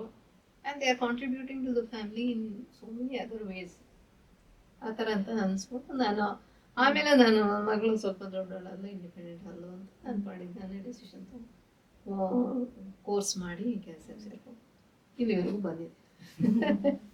ನಿಮಗೇನಾದ್ರೂ ಎಕ್ಸ್ಪೆಕ್ಟೇಷನ್ ಇತ್ತಾ ಹುಡುಗ ಹುಡುಗಿ ಹಿಂಗೆ ಇರಬೇಕು ಆ ಥರ? ಇದು ಒಂದು ಎರಡು ಹೇಳ್ತೀನಿ ಅವ್ರಿಗೆ. ಒಂದಂದ್ರೆ ಈಗ ನಾನು ಆಕ್ಚುಲಿ ಇಂಜಿನಿಯರಿಂಗ್ ಮಾಡಿದ್ದೆ ಅದಕ್ಕೆ. ಈಗ ಡಿಪ್ಲೊಮಾ ಮಾಡ್ಬಿಟ್ಟು ಡಿಪ್ಲೊಮಾ ಮಾಡಿದವ್ರಿಗೆ ಎಂತ that was the driving force actually. ಎರಡು, ಒಂದು ಓಕೆ ಒಳ್ಳೆ ಸಂಬಳ ಸಿಗ್ಬೇಕು, ಇಂಜಿನಿಯರಿಂಗ್ ಮಾಡಿದ್ರೆ ಒಳ್ಳೆ ಸಂಬಳ ಸಿಗುತ್ತೆ. ಸೆಕೆಂಡ್ ವಾಸ್ ಒಳ್ಳೆ ಹುಡುಗಿ ಸಿಗುತ್ತೆ. That was the thing. That is one thing. That is one aspect. Okay. The other aspect is ಇದು ತಮಾಷೆಯಾಗಿ ಹೇಳ್ತೀನಿ ಏನಂದ್ರೆ ಇದು ಏನು ಹೇಗಿರ್ಬೇಕು ಅನ್ನೋದಕ್ಕೆ ಸಣ್ಣಗೆ ತೆಳ್ಳಗಿದ್ರೆ ಬೇಕು ಅಂತ ಅದಕ್ಕೊಂದು ರೀಸನ್ ಹೇಳ್ತೀನಿ. ಯಾಕಂದ್ರೆ ನಾವಿದ್ದಿದ್ದು ವಿಜಯನಗರಲ್ಲಿ ಹತ್ತಿಗುಪ್ಪೆ ಅಂತ, ಅಲ್ಲಿ ರೋಡ್ಸ್ ವೇರ್ ಆಲ್ಮೋಸ್ಟ್ ಇದು ಕೆಲವು ಬೆಂಗಳೂರು ಫುಲ್ ಸ್ಟೀಪ್. ಅಲ್ಲಿ ಒಂದ್ಸತಿ ಏನಾಯ್ತಂದ್ರೆ ಬಸ್ ಸ್ಟಾಪ್ ನಾನು ನಿಂತಿರ್ಬೇಕಾದ್ರೆ ಟೂ ವೀಲರ್ ಲ್ಯಾಂಬ್ರೆಟ್ ಇದೋ ಏನಾಯ್ತು ವೆಸ್ಪಾನೋ ಯಾವುದೋ ಇತ್ತು ಅನ್ಸುತ್ತೆ. ವೆಸ್ಪಾ ಹಿಂದೆ ಒಂದು ಲೇಡಿ ಕೂತಿದ್ದು. ಅದು ಅಪ್ ಹತ್ಬೇಕಾದ್ರೆ ಲಿಟ್ರಲಿ ದಿ ಫ್ರಂಟ್ ವೀಲ್ ಈ ತರ ಆಗ್ಬಾರ್ದಪ್ಪ ನನಗೆ ಅಂತ. ಲೈಟ್ ವೆಯ್ಟ್ ಹಿಂದೆ ಕೂತವ್ರು ಸ್ವಲ್ಪ ಹೆವಿ ವೆಯ್ಟ್ ಇದ್ದಿದ್ರಿಂದ ಮೇಲ್ ಹತ್ಬೇಕಾದ್ರೆ ಎತ್ಕೊಂಡ್ಬಿಡ್ತು. ಸೊ ಇವ್ರಿಗೆ ಏನಿತ್ತು ತಲೆನಲ್ಲಿ ಅಂದ್ರೆ ನಾನು ಹಿಂದೆ ಕೂತ್ಕೊಳ್ಳೋಳು ವೀಲ್ ಕೆಳಗಡೆ ಇರೋ ತರ ಇರ್ಬೇಕು. ಬ್ಯಾಲೆನ್ಸ್ ಆಗ್ಬೇಕು ಗಾಡಿ. ಈಗಲೇ ಹತ್ರ ಇರ್ಬೇಕಂತಲ್ಲ. ಗಾಡಿ ಬ್ಯಾಲೆನ್ಸ್ ಆಗ್ಬೇಕಂತ. ಜೀವನದ ಗಾಡಿಗೆ ಆದ್ರೆ balance ಗಾಳಿಗೆ ಹೋಗ್ಬಾರ್ದು ಗಾಡಿ ಅಂತ. ಅಂಕಲಿಗೆ ಪ್ರಾಬ್ಲಿ ಆ ಎಲ್ಟಿ ಮೈಂಡ್ ಇದು ಅದಿತ್ತು ಅನ್ಸುತ್ತೆ, ಫಿಸಿಕಲ್ ಫಿಟ್ನೆಸ್ ಅಂತ ತಲೆಯಲ್ಲಿ. ನಿಮಗೆ ಹೆಂಗಿತ್ತ, ಏನಾದ್ರು ಎಕ್ಸ್ಪೆಕ್ಟೇಷನ್ಸ್ ಇತ್ತಾ? ನಾನು ಅದೇನೆ ಯಾವುದು more incline towards educated family, culture ನಮಗೆಲ್ಲ ಸರಿ ಹೋಗುವಂಥದ್ದು, ಬ್ಯಾಕ್ಗ್ರೌಂಡ್ ಸಿಮಿಲರ್ ಇರಬೇಕು. ನಮ್ಮಮ್ಮ ಅಂತೂ ಬೆಂಗಳೂರಲ್ಲೇ ಇರಬೇಕು, ಜಯನಗರದಲ್ಲಿ ಇರಬೇಕು ಅಂತೆಲ್ಲ ಅಂತ ಇದ್ರು. ಸೊ ಇವ್ರು ವಿಜಯನಗರದಲ್ಲಿದ್ರು. ಸೊ ವಿ ಒಂದೇ ವ್ಯತ್ಯಾಸ ಆಗಿದ್ದು, ಇನ್ನೇನು ವ್ಯತ್ಯಾಸ ಆಗ್ಲಿಲ್ಲ. ಸೊ ಆಲ್ ಕ್ರೈಟೀರಿಯಾ ಮೀಟ್ ಆಗಿತ್ತು. So and not two much of expectation. So So ಅದರಲ್ಲಿ 50% ಮಾರ್ಕ್ಸ್ ಬರೋದು ನನಗೆ, ಇನ್ 50% ಲುಕಿಂಗ್ ಅಟ್ ದಟ್ ಫ್ಯಾಮಿಲಿ. ಈಗ ಈ ಬೆಂಗಳೂರು ಸ್ಟೋರೀಸ್ ಕೇಳಿ ನನ್ಗೂ ಅರ್ಜುನ್ಗೂ 80s ಬೆಂಗಳೂರಿಗೆ ಹೋಗ್ಬೇಕು ಅನ್ಸ್ತಾ ಇದೆ. It's a fun segment. ಏನಿಲ್ಲ, ನಾವಿವಾಗ ವಿ ವೇಕ್ ಅಪ್, ಇವಾಗ ನಿದ್ರೆ ಮಾಡ್ತೀವಿ ಅಂಡ್ ನಾವು ನಾಳೆ ಬೆಳಗ್ಗೆ ಎದ್ದ ತಕ್ಷಣ ನಾವು 1980s ಬೆಂಗಳೂರಲ್ಲಿ ಇದ್ದೀವಿ, ನಾನು ಮತ್ತೆ ಅರ್ಜುನ್. ಸೊ ಸರ್ಲಾ ಆಂಟಿ ಮತ್ತೆ ಪ್ರಕಾಶ್ ಅಂಕಲ್ ನಮ್ಗೆ ಬೆಂಗಳೂರು ತೋರಿಸ್ತಾರೆ. ಓಕೆ, ಖಂಡಿತ. ಸೊ ಇವಾಗ 7 ಗಂಟೆ ಬೆಳಗ್ಗೆ, ಫುಲ್ ಚಳಿ, ಬೆಂಗಳೂರು ಬೆಸ್ಟ್ ವೆದರ್ ಅಲ್ಲಿ ಇದೆ. ಇವಾಗ ನಮ್ಮಿಬ್ರಿಗೂ ಫುಲ್ ಹಸುವಾಗ್ತಿದೆ. ಬೆಸ್ಟ್ ಬ್ರೇಕ್ಫಾಸ್ಟ್ ಸ್ಪಾಟಿಗೆ ಕರ್ಕೊಂಡು ಹೋಗ್ಬೇಕು. ನಮಗೆ ಏನ್ ಬೇಕಂದ್ರೆ ಬಿಸಿ ಬಿಸಿ ಮಸಾಲೆ ದೋಸೆ ಬೇಕು, 1 ಕಪ್ ಫಿಲ್ಟರ್ ಕಾಫಿ. ಎಲ್ಲಿ ಕರ್ಕೊಂಡು ಹೋಗ್ತೀರಾ? CTR ಅಂದ್ರೆ CTR ಅಥವಾ MTR. CTR MTR CTR MTR ಅವಾಗಿಂದನೂ ಇದ್ದಿದ್ದೆ. ಆಮೇಲೆ ಜನತಾ ಹೋಟೆಲ್ ಅಲ್ಲೂ ಮಲ್ಲೇಶ್ವರಂ ಅಂದ್ರೆ Janata hotel was there time also. MTR was always. ಒಂದ್ಸಲ ಏನಾಯ್ತು ಅಂತಂದ್ರೆ ನಾನು ಒಂದ್ಸಲ ಅಲ್ಲ ಆಕ್ಚುಲಿ ನಾನು ಮೀಟ್ ಮಾಡ್ತೀನಿ. ನಾನು ನಮ್ಮ ಮನೇಲಿ ಇದ್ದೆ, ನನ್ನ ಮಗ. ಇವರು ಮೋಸ್ಟ್ಲಿ ಆಷಾಢ ಮಾಸ ಅಂತ ಅನ್ಸುತ್ತೆ. ಸೊ ನಾನು ಹೆಣ್ಮಕ್ಳು ತವ್ರ ಮನೆಗೆ ಹೋಗಿರ್ತಾರಲ್ಲ, ಇವರು ಅವ್ರ ಮನೇಲಿದ್ರು. ಸರಿ ಮೀಟ್ ಮಾಡೋಣ ಅಂತ ಹೇಳ್ಬಿಟ್ಟು, ಸರಿ ಬರ್ತೀನಿ ನಾನು 18 ಕ್ರಾಸ್ ಬರ್ತೀನಿ ಅಂತ ನಾನು ಹೇಳಿದ್ದೆ. ನಾವು ಯಾವಾಗಲೂ ಶಾಂತಿ ಸಾಗರಲ್ಲಿ ಮೀಟ್ ಮಾಡ್ತಾ ಇದ್ದೀವಿ. ಇವ್ರು ಸೀದಾ ಶಾಂತಿ ಸಾಗರ್ ಹೋಗಿದ್ದಾರೆ. 18 ಕ್ರಾಸ್ ಇರೋದು ಬೇರೆ, ಶಾಂತಿ ಸಾಗರ್ ಇರೋದು ಇನ್ನೂ 1.5 ಕಿಲೋಮೀಟರ್ ದೂರ. ಅದು ಅಲ್ಲಿಗೆ ಡೈರೆಕ್ಟ್ ಬಸ್ ಇರ್ಲಿಲ್ಲ. ನಾನು 18 ಕ್ರಾಸ್ ಅಲ್ಲಿ 1 ಅವರ್ ಕಾಯ್ಕೊಂಡಿದೀನಿ. ಆ ಸಮಯಕ್ಕೆ ಪತ್ತನೇ ಇಲ್ಲ, ಫೋನು ಇಲ್ಲ ಅವಾಗ. ನೋಡಿ ಸ್ವಾಮಿ, ನಾವಿರೋದು ಕಾಲ ಅಲ್ಲ ಅದು. ಅದೇ ಸಾಂಗ್ ಹೆಂಗ್ ಬರುತ್ತೇನೋ, ಕಾಯಿಸುವ ಹುಡುಗರನ್ನು ನೀವು ಮಾಡ್ತಾ ಇದ್ದ. ಅವಾಗ ನೋಡಿ ಸ್ವಾಮಿ ನಾವಿರೋದು ಹೀಗೆ ಸಿನಿಮಾದಲ್ಲಿ ಒಂದು ಸೀನ್ ಬರುತ್ತೆ. ಅವರಿಬ್ರು ಅರುಂಧತಿನೂ ರಮೇಶ್ ಬಿಟ್ಟು ಮೀಟ್ ಮಾಡ್ಬೇಕು ಅಂತ ಕಾಮತ್ ಹೋಟೆಲ್ ಮುಂದ್ಗಡೆ ಮೀಟ್ ಮಾಡೋಣ ಅಂತ ಹೇಳ್ಬಿಟ್ಟು ಮಾತಾಡ್ಕೊಂಡಿರ್ತಾರೆ. ಇವರೊಂದು ಕಾಮತ್ ಹೋಟೆಲ್ ಮುಂದೆ ಮಾಡ್ತಾ ಇರ್ತಾರೆ, ಅವ್ರು ಇನ್ನೊಂದು. ಸೊ ನಮ್ಮಿಬ್ರದ್ದು ಹಂಗಾಯ್ತು. ಆಮೇಲೆ ಇವ್ರಿಗೆ ಏನೋ ತಡದಾಗ ಹೊಡಿತಂತೆ. 18 ಕ್ಲಾಸ್ ಅಂತ ಹೇಳ್ದಂಗಿತ್ತು ಅಂತ. ಆಮೇಲೆ ಅಂತ ಬಂದ್ರು. ನಾನು ಅಷ್ಟೊತ್ತಿಗೆ ಇನ್ನೂ ಹೋಗಿರ್ಲಿಲ್ಲ. ಇನ್ನೇ ನನ್ಗಳು ಬರ್ಬೇಕಾಗಿತ್ತು ಅಷ್ಟೊತ್ತಿಗೆ ಬಂದ್ರು. ಬ್ರೇಕ್ಫಾಸ್ಟ್ ಅಲ್ಲಿ ಎಕ್ಸ್ಟ್ರಾ ಮಸಾಲೆ ದೋಸೆ ತಿನ್ಬಿಟ್ವಿ. ಹೆಂಗಾದ್ರು ಕರಗಿಸ್ಬೇಕಲ್ಲ, ಯಾವುದೋ ಒಂದು ಸ್ಟ್ರೀಟ್ ವಾಕ್. ಈಗ ಬೆಸ್ಟ್ ಬೆಂಗಳೂರು ಸ್ಟ್ರೀಟ್ ನ ತೋರಿಸಿ ಅಂದ್ರೆ ಯಾವ ಸ್ಟ್ರೀಟ್? ಅವಾಗೆಲ್ಲ ಮೋಸ್ಟ್ ಹೆಪ್ ರೋಡ್ ಅಂತಂದ್ರೆ MG ರೋಡ್ ಅಂಡ್ ಬ್ರಿಗೇಡ್. ಇವಾಗ್ಲೂ MG road was the street to be seen. Okay okay. So MG road ಅಲ್ಲಿ ಒಂದು ಇನ್ಸಿಡೆಂಟ್ ಬರ್ತಾ ಇದೆ. ನಾನು ನಮ್ಮ ಮನೇಲಿ ಮಲಯಾಳಿ ಬಾಡಿಗೆಗೆ ಇದ್ರು ಅಂತ ಹೇಳಿದ್ರಲ್ಲ, ಅವ್ರು ಸ್ವಲ್ಪ ವರ್ಷ ಆದ್ಮೇಲೆ ವೈಟ್ ಫೀಲ್ಡ್ ಶಿಫ್ಟ್ ಆದ್ರು. BPL ಅಲ್ಲಿ ಕೆಲಸ ಮಾಡ್ತಾ ಇದ್ರು. ಸೊ ನಾನು ಅವ್ರ ಮನೆಗೆ ಹೋಗಿ ಅವ್ರ ಮನೇಲಿ ಒಂದಿನ ಉಳ್ಕೊಂಡು ಬರೋವಷ್ಟು ಫ್ರೆಂಡ್ಶಿಪ್ ಇತ್ತು ನಮಗೆ. ಸೊ ಅವರು ನನ್ನ ಅಲ್ಲಿಂದ ವೈಟ್ ಫೀಲ್ಡ್ ಇಂದ ಬಾ ಈ ಸಲ MG ರೋಡ್ ಹೋಗೋಣ, ಸಿನಿಮಾ ನೋಡ್ಕೋಣ ಅಂತ ಹೇಳ್ಬಿಟ್ಟು ನಾನು ಅವಳ ಹೆಸರು ಸುಧಾ, ಅವ್ರ ಗಂಡ ಮಗು ಇಬ್ರು 4 ಜನನು ಬಂದ್ವಿ. MG ರೋಡ್ ಹಿಂಗ್ ಹೋಗ್ತಾ ಇದ್ವಿ. ನಮ್ಮ ಎದುರುಗಡೆ ಶೇಖರ್ ಕಪೂರ್ ಡೈರೆಕ್ಟರ್ ಶೇಖರ್ ಕಪೂರ್ ಬಂದ. ಅವನು ಹಿಂಗೆ ಏನೋ ಸ್ಮೈಲ್ ಮಾಡ್ಕೊಂಡು, has a very nice smile ನೋಡ್ಕೊಂಡು ಹಿಂಗ್ ಹೋದ. MG ರೋಡಲ್ಲಿ ಹಿಂಗ್ ಹೋದ. ನಾವು ಬ್ರಿಗೇಡ್ ರೋಡ್ ಕಡೆ ಹೋಗ್ತಾ ಇದ್ವಿ. ಬ್ರಿಗೇಡ್ ರೋಡಿಂದ ತಿರ್ಗಾ ವಾಪಸ್ ಈ ಕಡೆ ಬಂದ್ವಿ. ಅವನು ಈ ಕಡೆ ವಾಪಸ್ ಬಂದ. ಅವಳು ನನ್ನ ಫ್ರೆಂಡ್ ನೋಡಿ ನಗ್ತಾ ಇದ್ದ. ಅವ್ನು ಖುಷಿ ಆಯ್ತಂತ, ನಾವು ಎಲ್ಲರನ್ನೂ ನೋಡಿ ನಗ್ತಾ ಇದ್ದಾನೆ ಹೇಳ್ಕೊಂಡು. ಅವಾಗ MG road and brigade road was the happy places. ಅವಾಗ ಜಾಸ್ತಿ ಇದು ಕಮರ್ಷಿಯಲ್ ಸ್ಟ್ರೀಟ್ಗೆ ಶಾಪಿಂಗ್ ಮಾಡಕ್ ಹೋಗೋದು. ಮಲ್ಲೇಶ್ವರಂ 8 ಕ್ರಾಸ್ ನಮ್ಗೆ ಹತ್ರ ಇದ್ದಿದ್ದು. ವಿಜಯನಗರ ಮಾರ್ಕೆಟ್ ಅದೆಲ್ಲ ಜಾಸ್ತಿ ಡೆವಲಪ್ ಆಗಿರ್ಲಿಲ್ಲ. ದೀಸ್ ಟು ಅದ ಎಲ್ಲ ನಮ್ ಕಾಲೇಜ್ ಹುಡುಗರೆಲ್ಲ MG ರೋಡ್ ಬೈಕ್ ಹಾಕೊಂಡು MG ರೋಡ್ ಬ್ರಿಗೇಡ್ ರೋಡ್. ಆಮೇಲೆ ಅನುಭವಿ expensive. ಕಿಂಗೇರಿ ಅಂತೂ ಇರ್ಲಿಲ್ಲ ಅನ್ಸುತ್ತಲ್ಲ ಅವಾಗ ಬೆಂಗಳೂರಲ್ಲಿ. ಅಂದ್ರೆ ಏನು ಜಾಗಗಳೇ ಇಲ್ಲ, ಇರ್ಲಿಲ್ಲ ಮನೆಗಳೇ ಏನೂ ಇರ್ಲಿಲ್ಲ ಅವಾಗ. ಏನೋ ಹಳ್ಳಿ ಅನ್ನೋ ಹಳ್ಳಿ ತರ ತರ ಇತ್ತು. ನಾವಂತೂ ಎಂ ಜಿ ರೋಡ್ ಅಲ್ಲಾದ್ರು ಅವಾಗ ಇಂಗ್ಲಿಷ್ ಫಿಲ್ಮ್ಸ್ ಎಲ್ಲ ಅಲ್ಲೇನೆ ಬರ್ತಾ ಇದ್ದಿದ್ದು. ಅವಾಗ ಸುಮಾರು ಒಳ್ಳೆ ಥಿಯೇಟರ್ಗಳೆಲ್ಲ ಅಲ್ಲೇ ಇದ್ದಿದ್ದು. BL ಬಸ್ ಅಲ್ಲಿ ಬಂದು 25 ಪೈಸಾ ಟಿಕೆಟ್ ಅಲ್ಲಿ ಓಕೆ ಬಂದು ಅಲ್ಲಿ ಬಂದು 1:30ಗೆ ಅಲ್ಲಿಂದ ಹೊರಡತ್ತೆ ಫ್ಯಾಕ್ಟ್ರಿಯಿಂದ ಎಂ ಜಿ ರೋಡ್ ಹತ್ರ ಡ್ರಾಪ್ ಮಾಡುತ್ತೆ. ಸಿನಿಮಾ ನೋಡ್ಕೊಳ್ಳೋದು, ತಿರ್ಗಾ ಒಂದು 272ನೇ ಬಸ್ ಶಿವಾಜಿನಗರ್ ಬಸ್ ಸ್ಟ್ಯಾಂಡ್ ವರ್ಗು ನಡ್ಕೊಂಡು ಹೋಗಿ ಅಲ್ಲಿಂದ ಮನೆಗೆ ಬರೋದು. That was one routine.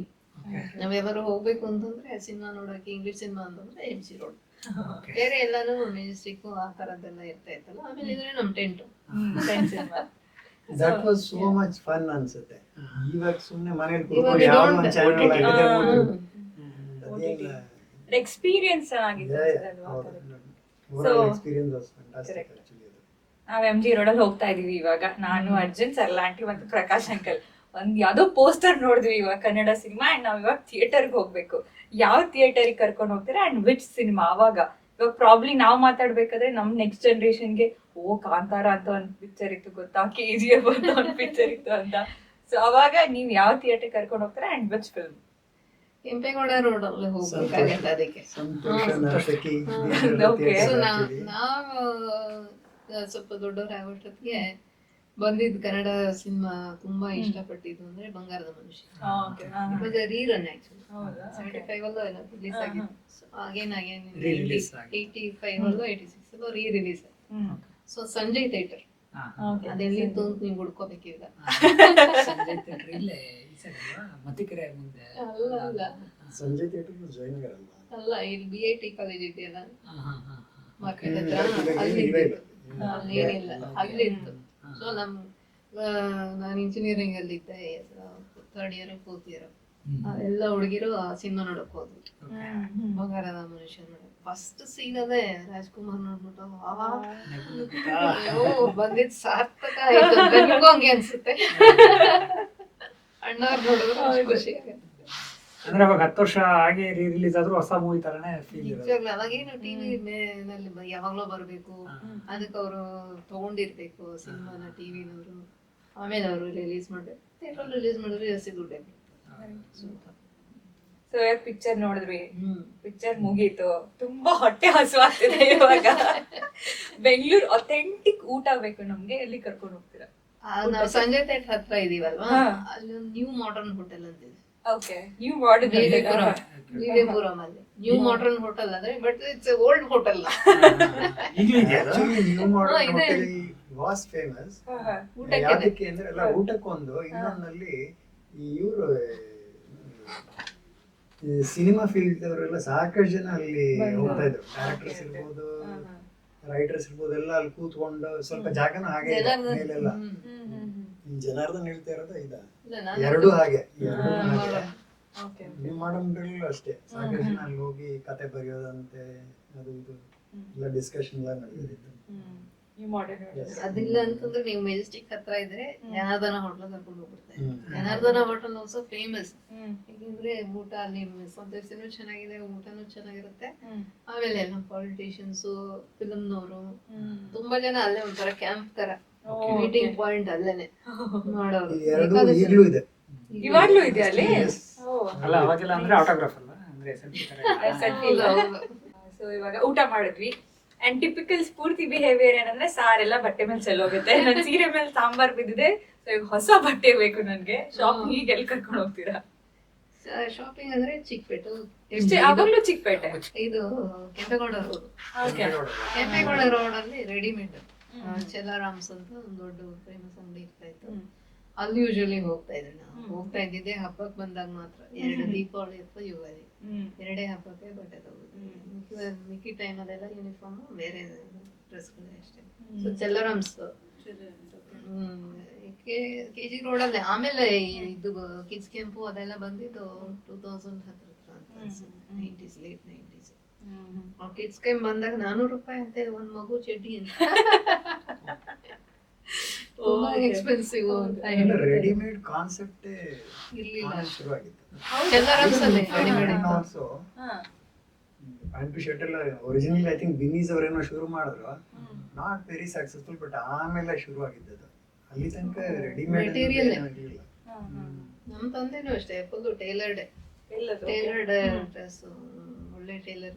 Famous tailor ಯಾರಿದ್ರು ನೆನಪಿದೆ ಅವಾಗ ಬೆಂಗಳೂರಲ್ಲಿ ಇವರಿಗೆ ಕೊಟ್ರೆ ಒಂದೂವರೆ ತಿಂಗಳು ಬರಲ್ಲ ಅಂತಿದ್ರು, ಬಟ್ ಸ್ಟಿಲ್ ಅಲ್ಲೇ ಕೊಡ್ತಿದ್ರು. ಆತರ ನಂದು ಮದ್ವೆ ಸೂಟ್ ಹೊಲ್ಸಿದ್ ಆ ತರದವ್ರ ಹತ್ರನೇ. ನನ್ನ ಫ್ರೆಂಡ್ ಆಗಿದ್ರಿಂದ ಮಾಡಕ್ ಸಿಕ್ತು. ಮನೆಗಿಂತ ಮುಂಚೆನೆ ಸಿಕ್ತು.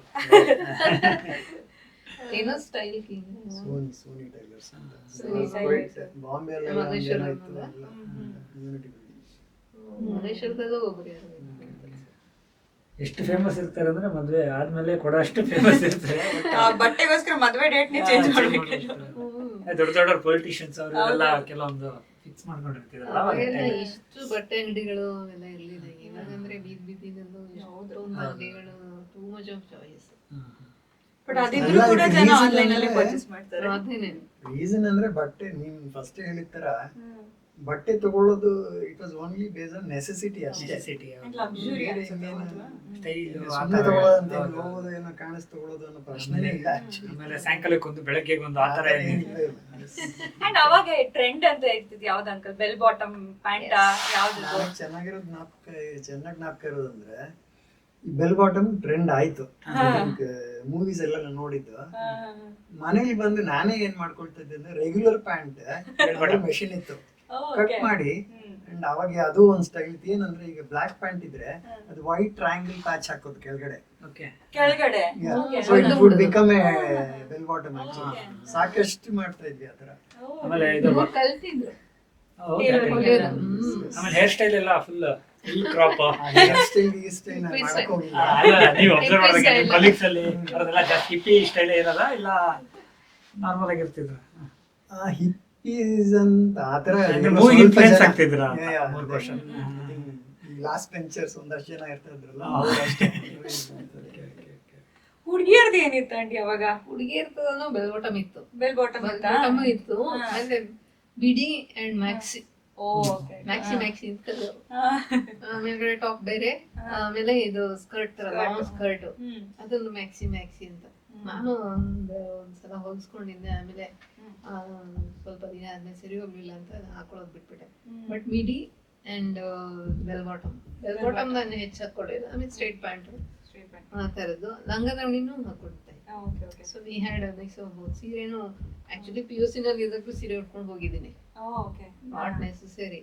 ಲಂಗ ದಾವಣಿನೂ ಹಾಕೊಂಡಿದ್ದೀನಿ, ಪ್ಯಾಂಟ್ ಶರ್ಟ್ ಹಾಕೊಂಡಿದ್ದೀನಿ, ಲಂಗ ಹಾಕೊಂಡಿದ್ದೀನಿ, ಎಲ್ಲ ಹಾಕೊಂಡಿದ್ದೀನಿ. ಸೊ ಅವಾಗ್ಲೂ ಹುಡುಗಿ ಪ್ಯಾಂಟ್ ಶರ್ಟ್ ಜೀನ್ಸ್ ಕಲ್ಚರ್ ಇತ್ತು. ಎಸ್ ಜೀನ್ಸ್ ಕಡಿಮೆ, ಬಟ್ ಕಾಟನ್ ಪ್ಯಾಂಟು ಇರ್ತಾ ಇತ್ತು. ಅಂದ್ರೆ ತುಂಬಾ ಜನ ಹುಡುಗಿರು ಹಾಕೋತಾ ಇರ್ಲಿಲ್ಲ. ನಮ್ಮ ಮನೆ ಹತ್ರ ಇದ್ದವರೆಲ್ಲ ಹಾಕ್ತಾ ಇದ್ದಿದ್ರಿಂದ ನನ್ಗೇನು ಅನ್ನಿಸ್ತಾ ಇರ್ಲಿಲ್ಲ. So I could try everything. ಚೆನ್ನಾಗಿತ್ತು. ಸೊ ನಾವ್ ಎಲ್ಲಿ ಹೋಗಿದ್ವಿ ಇವಾಗ? ಶಾಪಿಂಗ್ ಹೋಗಿದ್ವಿ. ಓಕೆ, ಶಾಪಿಂಗ್ ಚೆನ್ನಾಗಿರೋ ಬಟ್ಟೆ ಸಿಕ್ತು, ಆಲ್ ಹ್ಯಾಪಿ. ಇವಾಗ ಶಾಪಿಂಗ್ ಮಾಡಿ ಫುಲ್ ಸುಸ್ತಾಗಿದೆ. ಆರಾಮಾಗಿ ಕೂತ್ಕೊಂಡು ಫುಲ್ ಗ್ರೀನರಿ ಮಧ್ಯೆ ಕೂತ್ಕೊಂಡು ರಿಲ್ಯಾಕ್ಸ್ ಮಾಡ್ಬೇಕು, ಫ್ರೆಶ್ ಗಾಳಿ ಬರ್ಬೇಕು. ಯಾವ ಸ್ಪಾಟಿಗೆ ಕರ್ಕೊಂಡು ಹೋಗ್ತೀರಾ? ಅದಕ್ಕೆ ಮುಂಚೆ ಇನ್ನೊಂದಂದ್ರೆ ಐಸ್ ಕ್ರೀಮ್ ತಿನ್ನೋದೊಂದು ಆಸೆ ಇರುತ್ತೆ. ಐಸ್ ಕ್ರೀಮ್ ತಿಂದೋಗಿ ಹಾಗೆ ನೋಡಕ್ ಹೋದ್ರೆ ಐಸ್ ಕ್ರೀಮ್ಗೆ I think one of the popular place in Bangalore was Lake View ಅಂತ. MG ರೋಡ್ ಅಲ್ಲಿ that was the only place ನನಗೆ ಗೊತ್ತಿರೋ ತರ. ಅವಾಗ ಐಸ್ ಕ್ರೀಮ್ ಇದೆ ಐಸ್ ಕ್ರೀಮ್ ಆಯ್ತು ತಕ್ಷಣ ಅವಾಗ ಏನ್ ಬರೀ ಜಸ್ಟ್ ಫ್ಲೇವರ್ಸ್ ಇರೋದು ಅಂಕಲ್. ಈ ಫ್ರೂಟ್ ದೊಡ್ಡದು ಇರ್ತಲ್ಲ, ಇತ್ತು. ಸೇಮ್ ಇವಾಗ ಗಡ್ಬಡ್ಡು ಅದು ಇದು ಈಗಿನಷ್ಟು ವೆರೈಟಿ ಇರ್ತಾ ಇರ್ಲಿಲ್ಲ, but But still you had still ಇತ್ತು. And you use to get big portions. ಒಂದ್ ತಿಂದ್ರೇನೆ ಸುಸ್ತಾಗಿರುತ್ತೆ. ಕ್ರೇಜ್ ಇತ್ತು ಅವಾಗ ಜನಕ್ಕೆ. ಅಂದ್ರೆ ಐಸ್ Lake ಇತ್ತು, ಕ್ರೀಮ್ but again ಅದು ಎಲ್ರಿಗೂ ಹೋಗೋ ತರ ಆಗ್ತಾ ಇರ್ಲಿಲ್ಲ. ಒಂದು ಕ್ಲಾಸ್ ಹೊರಗಡೆಯಿಂದ ಒಂದೇ MG ನೋಡ್ಕೊಂಡು ರೋಡ್ ಹೋಗಿದ್ದೆ ಇತ್ತು. ಜಾಸ್ತಿ. ಅವಾಗ ಮನೆ ಹತ್ರನೇ ಬರ್ತಿತ್ತಲ್ಲ ಐಸ್ ಕ್ರೀಮ್ ತಳ್ಳೋ ಗಾಡಿ. Ice candy. ಕ್ಯಾಂಡಿ. 5 ಪೈಸಾ. ಕರೆಕ್ಟ್. ಆಮೇಲೆ ಅದೇ ಅವಾಗೆಲ್ಲ ಫುಡ್ ಮಸಾಲ ದೋಸೆ ಅಂತ ಇದ್ರಿ. ಮಸಾಲ ದೋಸೆ ಅಂದ್ರೆ ನಮ್ಮ ಫಸ್ಟ್ ಆರ್ಡರ್. ಈಗ ಅಂದ್ರೆ ಸುಮಾರು ಇದೆ. ಆ ಟ್ರಾನ್ಸಿಷನ್ ನೋಡಿದ್ದೀರಿ ಮಸಾಲ ದೋಸೆ ಟು ಗೋಬಿ ಮಂಚೂರಿ. ಅದು ಯಾವಾಗ ನೆನಪಿದೆ ಅಂದ್ರೆ ಬೆಂಗಳೂರಿಗಿಲ್ಲ, ಅದೆಲ್ಲ ನಾರ್ತ್ ಇಂಡಿಯನ್ಸ್ Transition ನೋಡಿದ್ರೆ ಆ ಗೋಬಿ ಮಂಚೂರಿ ಕಥೆನೇ ಬೇರೆ ಇದೆ. ಟ್ರಾನ್ಸಿಷನ್ ಯಾವಾಗ ಸ್ಟಾರ್ಟ್ ಆಯ್ತು ನಿಮಗೆ ನೆನಪಿದ್ರೆ? ಅಂದ್ರೆ ಬೆಂಗಳೂರಲ್ಲಿ 2000 ಅಲ್ಲಿ, ಆಫ್ಟರ್ 2000 ಪ್ರಾಬ್ಲಿ ಗೋಬಿ ಮಂಚೂರಿ ಅಂತದೆಲ್ಲ ಶುರು ಆಗಿದ್ದು. ಇಲ್ಲ ಆಕ್ಚುಲಿ ಹೇಳ್ಬೇಕಂದ್ರೆ ನಾನು ಫುಡ್ ಇಂಡಸ್ಟ್ರಿ ಇರೋದ್ರಿಂದ ಗೋಬಿ ಮಂಚೂರಿಗಳೆಲ್ಲ ಯೂಶಲಿ ಹಿಂದೆ ಬರೀ 5 ಸ್ಟಾರ್ ಹೋಟೆಲ್ಸ್ ಅಲ್ಲೇ ಸಿಗ್ತಾ ಇದ್ದಿದ್ದು, ಇನ್ನೆಲ್ಲೂ ಸಿಗ್ತಾ ಇರಲಿಲ್ಲ. Okay. I think around 90s or something. ಆವಾಗ ಏನಾಯ್ತಂದ್ರೆ ಈ ಗೋಬಿ ಮಂಚೂರಿ ಮಿಕ್ಸಸ್ ಯಾರೋ ಫ್ಯಾಕ್ಟ್ರಿ ಅವ್ರು ಶುರು ಮಾಡಿದ್ರು. ಆ ಮಿಕ್ಸ್ ಶುರು ಆದ್ಮೇಲೆ ಈ ಗಾಡಿ ಶುರು ಆಗಿದೆ. ಅದರ್ವೈಸ್ ಅಲ್ಲಿ ತನಕ gobi manchurian was only limited to star hotel, ಇನ್ನೆಲ್ಲೂ ಸಿಗ್ತಾ ಇರಲಿಲ್ಲ. ಅಂದ್ರೆ ಅದೊಂಥರ ಕಾಂಟಿನೆಂಟಲ್ ತರ ಈಗ ಎಲ್ಲೋ ಜಾಪನೀಸ್ ಎಲ್ಲೋ ತಿಂತೀವಲ್ಲ ರೆಸ್ಟೋರೆಂಟ್ ಅಲ್ಲಿ. ಅದಾದ್ಮೇಲೆ ಕಾಲಿಫ್ಲವರ್ ಸಿಗಕ್ ಶುರು ಆಯ್ತು. ಅದನ್ನ ಮನೆಗೆ ತಂದು ಮಾಡ್ಕೋಬಹುದಲ್ಲ ಆರಾಮಾಗಿ ಅಂತ ಅದ್ರದ್ದು ಸೇಲ್ ಜಾಸ್ತಿ ಆಗ್ತಾ ಇತ್ತು, ಎಲ್ಲ ಕಡೆ ಸಿಗ್ತಾ ಇತ್ತು. ಸೊ ಅದು ಬಟ್ ನಮ್ ಕಾಲದಲ್ಲಿ ಚಾಟ್ಸು ಬಾಬಾಜಿನೇ ದೊಡ್ಡ ಟ್ರೀಟು ಹಂಗೆಲ್ಲ. ಗೋಬಿ ಮಂಚೂರಿ ಇಂಟ್ರೊಡ್ಯೂಸ್ ಆಗಿದ್ದ ಆಗ ಸುಪ್ರಿಯಾ ಆಗಿದ್ದು ಅಷ್ಟು 4 ವರ್ಷ 5 ವರ್ಷ ಆ ಥರನೂ ಇದ್ದಿತ್ತು. ಅವಾಗ ಒಂದ್ ಸ್ವಲ್ಪ ಕ್ರೇಜ್ ಇತ್ತು. ಎಲ್ಲಿಂದನೂ ಹೋಗಿ ಬರ್ತಾ ಇದ್ವಿ, ಅಲ್ಲಿ ಮನೆ ಹತ್ರ ಫ್ರೆಶ್ ಗೋಬಿ ಮಾರ್ತಾ ಇದ್ರು. ಅಷ್ಟೊಂದು ಓಪನ್ ಆಗಿ ಮಾರೋದು ಯಾವತ್ತು ನೋಡಿರ್ಲಿಲ್ಲ. ಫ್ರೆಶ್ ಆಗಿತ್ತು ಅಂತ ಮನೆಗೆ ತಗೊಂಡು ಹೋದ್ವಿ. ದಾರಿಯಲ್ಲಿ ಆ ಗೋಬಿ ಮಂಚೂರಿ ಮಿಕ್ಸ್ ತಗೊಂಡು ಹೋದ್ವಿ. ಇದ್ರಲ್ಲಿ ವಿ ಫರ್ಗಾಟ್ ಇದು ಏನು ಕೃಷ್ಣ ಜನ್ಮಾಷ್ಟಮಿ ಅವತ್ತು ಅಂತ. ಅವಳು ಏನೋ ಎಂತೂಸಿಯಾಸ್ಟಿಕ್ ಇದ್ಲು, ನಾನು ಏನೋ ತಂದಿದ್ದೀನಲ್ಲ ಮಾಡ್ಬಿಟ್ಟು ಟ್ರೈ ಮಾಡೋಣ ಅಂತ ಮಾಡಿದ್ವಿ. ಅವತ್ತೇ ಸಾಯಂಕಾಲ ಮಾಡಿದ್ವಿ. ಸರಳ ಆಫೀಸಿಂದ ಸ್ವಲ್ಪ ಬೇಗನೆ ಬಂದಿದ್ದು ಪೂಜೆ ಮಾಡಕ್ಕೆ. ಸರಳನ ಇಮ್ಯಾಜಿನೇಷನ್ ಏನಿತ್ತಂದ್ರೆ ಇವ್ರು ಗೋಬಿ ಕ್ಲಾಸ್ ಏನೋ ಒಂದ್ ಸ್ವಲ್ಪ ರೆಡಿ ಮಾಡಿಟ್ಟಿರ್ತಾರೆ ಎಲ್ಲ ನೋಡಿದ್ರೆ ಗೋಬಿ ಮಂಚೂರಿ. ಫುಲ್ ಕ್ಲಾಸ್ ತಗೊಂಡ್ಬಿಟ್ಟೆ. ಏನಿವತ್ತು ಕೃಷ್ಣ ಜನ್ಮಾಷ್ಟಮಿ, ಇವತ್ತಿನ ದಿವಸ ಹೋಗಿ ಈರುಳ್ಳಿದ್ ಹಾಕಿ ಗೋಬಿ ಎಲ್ಲ ಹಾಕಿ ಈ ತರ ಎಲ್ಲ ಮಾಡಿದಿರಲ್ಲ, ಏನ್ ನಿಮ್ ಬ್ಯಾಕ್ ಗ್ರೌಂಡ್ ಈ ತರ ಎಲ್ಲ ಮಾಡೋದು? ತಿನ್ಲಿಲ್ಲ ಅದಕ್ಕೆ ಆಂಟಿ ಸ್ಟ್ರೀಟ್ ಫುಡ್ ಅಂದಾಗ ಸ್ಟ್ರೀಟ್ ಫುಡ್ ಬರ್ಲಿಲ್ಲ. ಪ್ರಾಬ್ಲಿ ನೀವು 1980s ಬೆಂಗಳೂರು, ಆ ಬ್ಯೂಟಿಫುಲ್ ಬೆಂಗಳೂರು ನೋಡಿದೀರಾ, ಅಂಡ್ ಇವಾಗ the busy but still beautiful ಬೆಂಗಳೂರನ್ನ ನೋಡಿದೀರಾ. ಒನ್ ಫ್ಯಾಕ್ಟರ್ 1970s 80s ಇಂದ ತಗೊಂಡ್ ಬರ್ಬೇಕು ಅಂದ್ರೆ which factor? Less people. ಒಂದೇ problem, less people, less crowd, less traffic, ಎಲ್ಲದೂ. Less cars. Okay. Less cars, yeah, that is one thing. And then I think ಜನನು discipline ನಾವು ನೋಡಿದೀವಲ್ಲ, ಅದು ಟೋಕಿಯೋಲ್ ಹೋದಾಗ I think it is much more denser than Bangalore population. But you don't see the chaos at all. ಎಲ್ಲೂ rush ಕಾಣಲ್ಲ, ಎಲ್ಲೂ ಈ ತರ ಎಕ್ಸೆಪ್ಟ್ ಫಾರ್ ಮೆಟ್ರೋ ಸ್ಟೇಷನ್ ಅಲ್ಲೂ ಈ ತರ ಇರಲ್ಲ, ಶಿಸ್ತಿರುತ್ತೆ ಆಕ್ಚುಲಿ. ಅಂದ್ರೆ ಹೌಸ್ ಡಿಸಿಪ್ಲಿನ್ ಹೇಗಿತ್ತು ಅಂದ್ರೆ 80s ಅಲ್ಲಿ ಬೆಂಗಳೂರು ಅಂದ್ರೆ ಕಂಪೇರ್ ಟು 80s ಅಲ್ಲಿ ಒಂದು ಸಲ ಏನಾಯ್ತು ಅಂತಂದ್ರೆ, ಅರ್ಲಿ 80s ಅಲ್ಲ 81 82 ನಲ್ಲೇನೋ BL ಅಲ್ಲಿ ಲಾಕೌಟ್ ಆಗೋಗ್ಬಿಡ್ತು. ಸೊ ಅವಾಗ ಏನಾಗ್ತಾ ಇತ್ತು, ನಾವು ದಿನಾಗಲೂ ಸ್ಕೂಲ್ಗೆ, ನಾನು MLA ಸ್ಕೂಲ್ ಮಲ್ಲೇಶ್ವರಂಗೆ ಹೈಸ್ಕೂಲ್ಗೆ ಹೋಗ್ತಾ ಇದ್ದೆ. BL ಫ್ಯಾಕ್ಟ್ರಿ ಬಸ್ ಅಲ್ಲಿ ನಮ್ಮನ್ನ ಡ್ರಾಪ್ ಮಾಡೋರು. ಸೊ BL ಲಾಕೌಟ್ ಆಗಿದ್ದಕ್ಕೆ ನಾವು BTS ತಗೊಂಡು ಹೋಗ್ಬೇಕಾಗಿತ್ತು. ಅವಾಗ ಅಷ್ಟು ಫ್ರೀಕ್ವೆಂಟ್ ಆಗಿ ಬಸ್ಗಳು ಇರ್ತಾ ಇರ್ಲಿಲ್ಲ. ಅವಾಗಲೇ ನಾನು ಫುಟ್ಬೋರ್ಡ್ ಅಲ್ಲಿ ನೇತಾಡ್ಕೊಂಡು ಹೋಗೋದು, ಆಮೇಲೆ ಯಾವಾಗಲೂ ಒಬ್ರು ಇಬ್ರು ಬಿದ್ದು ಇದು ಆಕ್ಸಿಡೆಂಟ್ ಆಗಿರೋದು ಹೋಗಿರೋದು ಅವೆಲ್ಲ ಕೇಳಿದ್ದು. ಆಮೇಲೆ ಮತ್ತಿಕೆರೆನಲ್ಲಿ ಶಾಂತಿ ಬಸ್ ಸ್ಟಾಪ್ ಅಂತಾನೆ ಹೆಸರಿಟ್ಬಿಟ್ಟಿದ್ರು. ಪಾಪ ಒಂದು ಹುಡುಗಿ ಮೇಲೆ ಬಸ್ ಹೊಟ್ಟೋಗಿ ಪ್ರಾಬ್ಲಮ್ ಆಗೋಗಿತ್ತು. ನಮ್ಮ ಸ್ಕೂಲ್ MLA ಸ್ಕೂಲಲ್ಲೂ ಅಷ್ಟೇ, ಕ್ರಾಸ್ ಮಾಡ್ಬೇಕಾದ್ರೆ ಜೋರಾಗಿ BTS ಬಸ್ ಬಂದು ಹೊಡೆದು ಇದಾಗೋಗಿತ್ತು. Rank student had met with accident. So ಅವಾಗ ನಾವು ಫುಟ್ಬೋರ್ಡ್ ಟ್ರಾವೆಲ್ ಮಾಡ್ತಾ ಇದ್ದಿದ್ದು. ಅವಾಗ 4 ಆಣಿ 8 ಆಣಿ ಟಿಕೆಟ್, ಗೋಕುಲ್ದಿಂದ ಒಂದು 5 ಕಿಲೋಮೀಟರ್ ನಮ್ಮ ಮನೆಗೆ. ಸೊ ಅಷ್ಟು ಬಸ್ ಚಾರ್ಜ್ ಕೊಟ್ಬಿಟ್ಟು ಹೋಗ್ಬೇಕಾಗಿತ್ತು. ಸೊ ಆಗ್ಲಿಲ್ಲ ಅಂತಂದ್ರೆ ನಡ್ಕೊಂಡು ಹೋಗು, ಮಲ್ಲೇಶ್ವರದಿಂದ ನಡ್ಕೊಂಡು ಹೋಗು, ನಡ್ಕೊಂಡು ನಮ್ಮಣ್ಣ ನೆಕ್ಸ್ಟ್ ಕಾಲೇಜ್ ಹೋಗ್ತಾ ಇದ್ದ, ಇನ್ನೂ ದೂರ ಒಂದು ಸೈಕಲ್ ಅಲ್ಲಿ. ಬಟ್ ಅವಾಗ ಸೈಕಲ್ ಅಲ್ಲಿ ಹೋದ್ರೂ ಅಷ್ಟು ಭಯ ಆಗ್ತಾ ಇರ್ಲಿಲ್ಲ, ಇಷ್ಟೊಂದೆಲ್ಲ ಟ್ರಾಫಿಕ್ ಇರ್ತಾ ಇರ್ಲಿಲ್ಲ. ಸ್ಕೂಟರ್ ಇಟ್ಕೊಳ್ಳೋದೇ ಒಂದು ಲಕ್ಷುರಿ ಇತ್ತಲ್ಲ. ಕಾರ್ ಅಂತೂ ಮಾರುತಿ 800 ಬಂದ್ಮೇಲೆ ಸ್ವಲ್ಪ ಅವರು ಇವರು ಎಲ್ಲ ಕಾರ್ ತಗೊಳ್ಳೋದು. ಅವಾಗ ಹೆರಾಲ್ಡ್ ಕಾರು, ಪ್ರೀಮಿಯರ್ ಬಜ್ಮಿನಿ, ನಮ್ಮ ತಂದೆ ಫಸ್ಟ್ ಅಂಬೇಡ್ಕರ್ ಕಾರ್ ತಗೊಂಡ್ರು. ನೀಟಾಗೆಲ್ಲ ಫೋನ್ ವಿಷಯ ಅಂತ. ನಮ್ಮ ಮದುವೆ ಫಿಕ್ಸ್ ಆದಾಗ ನಮ್ಮ ಮನೇಲಿ ಫೋನ್ ಇರ್ಲಿಲ್ಲ, ಅವಾಗಿರ್ಲಿಲ್ಲ. ಇವ್ರ ಮನೇಲಿ ಲ್ಯಾಂಡ್ಲೈನ್ ಇತ್ತು, ನಮ್ಮ ಪಕ್ಕದ ಮನೆಯಲ್ಲಿ ಲ್ಯಾಂಡ್ಲೈನ್ ಇತ್ತು.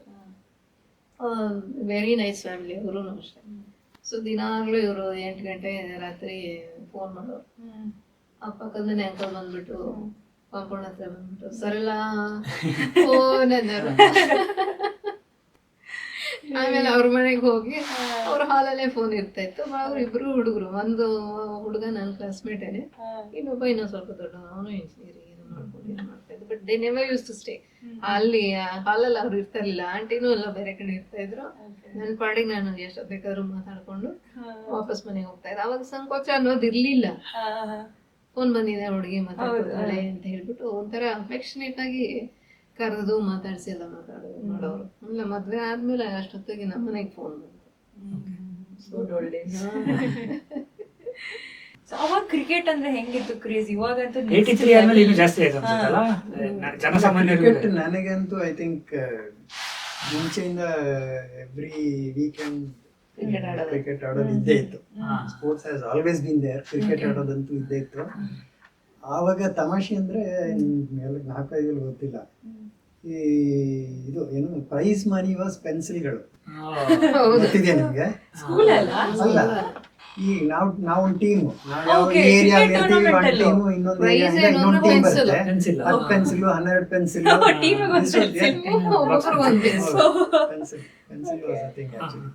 ಆಮೇಲೆ ಅಲ್ಲಿಂದ ಐ ಥಿಂಕ್ ನೆಕ್ಸ್ಟ್ ಎಲ್ಲಿಗೋ ಇದಕ್ಕೆ ಹೋಯ್ತು, ಏನು ಬ್ರೇಕ್ಫಾಸ್ಟ್ಗೆ ಕೊಡಿಸ್ಬೇಕು ಅಂತ. ಆತರ ರೆಗ್ಯುಲರ್ಲಿ ಕ್ರಿಕೆಟ್ ಅಂತೂ ಆಡ್ತಾ ಇದ್ದೆ. ಆಮೇಲೆ ಬಾಸ್ಕೆಟ್ ಬಾಲ್ ಶುರು ಮಾಡಿದ್ದೆ actually.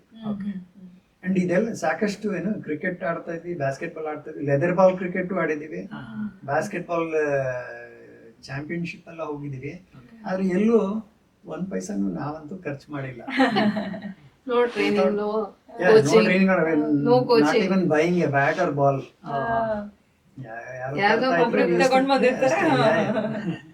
But 83 world cup, it is unimaginable joyful moment. ನಮ್ಮನೇಲಿ ಟಿವಿ ಇರ್ಲಿಲ್ಲ.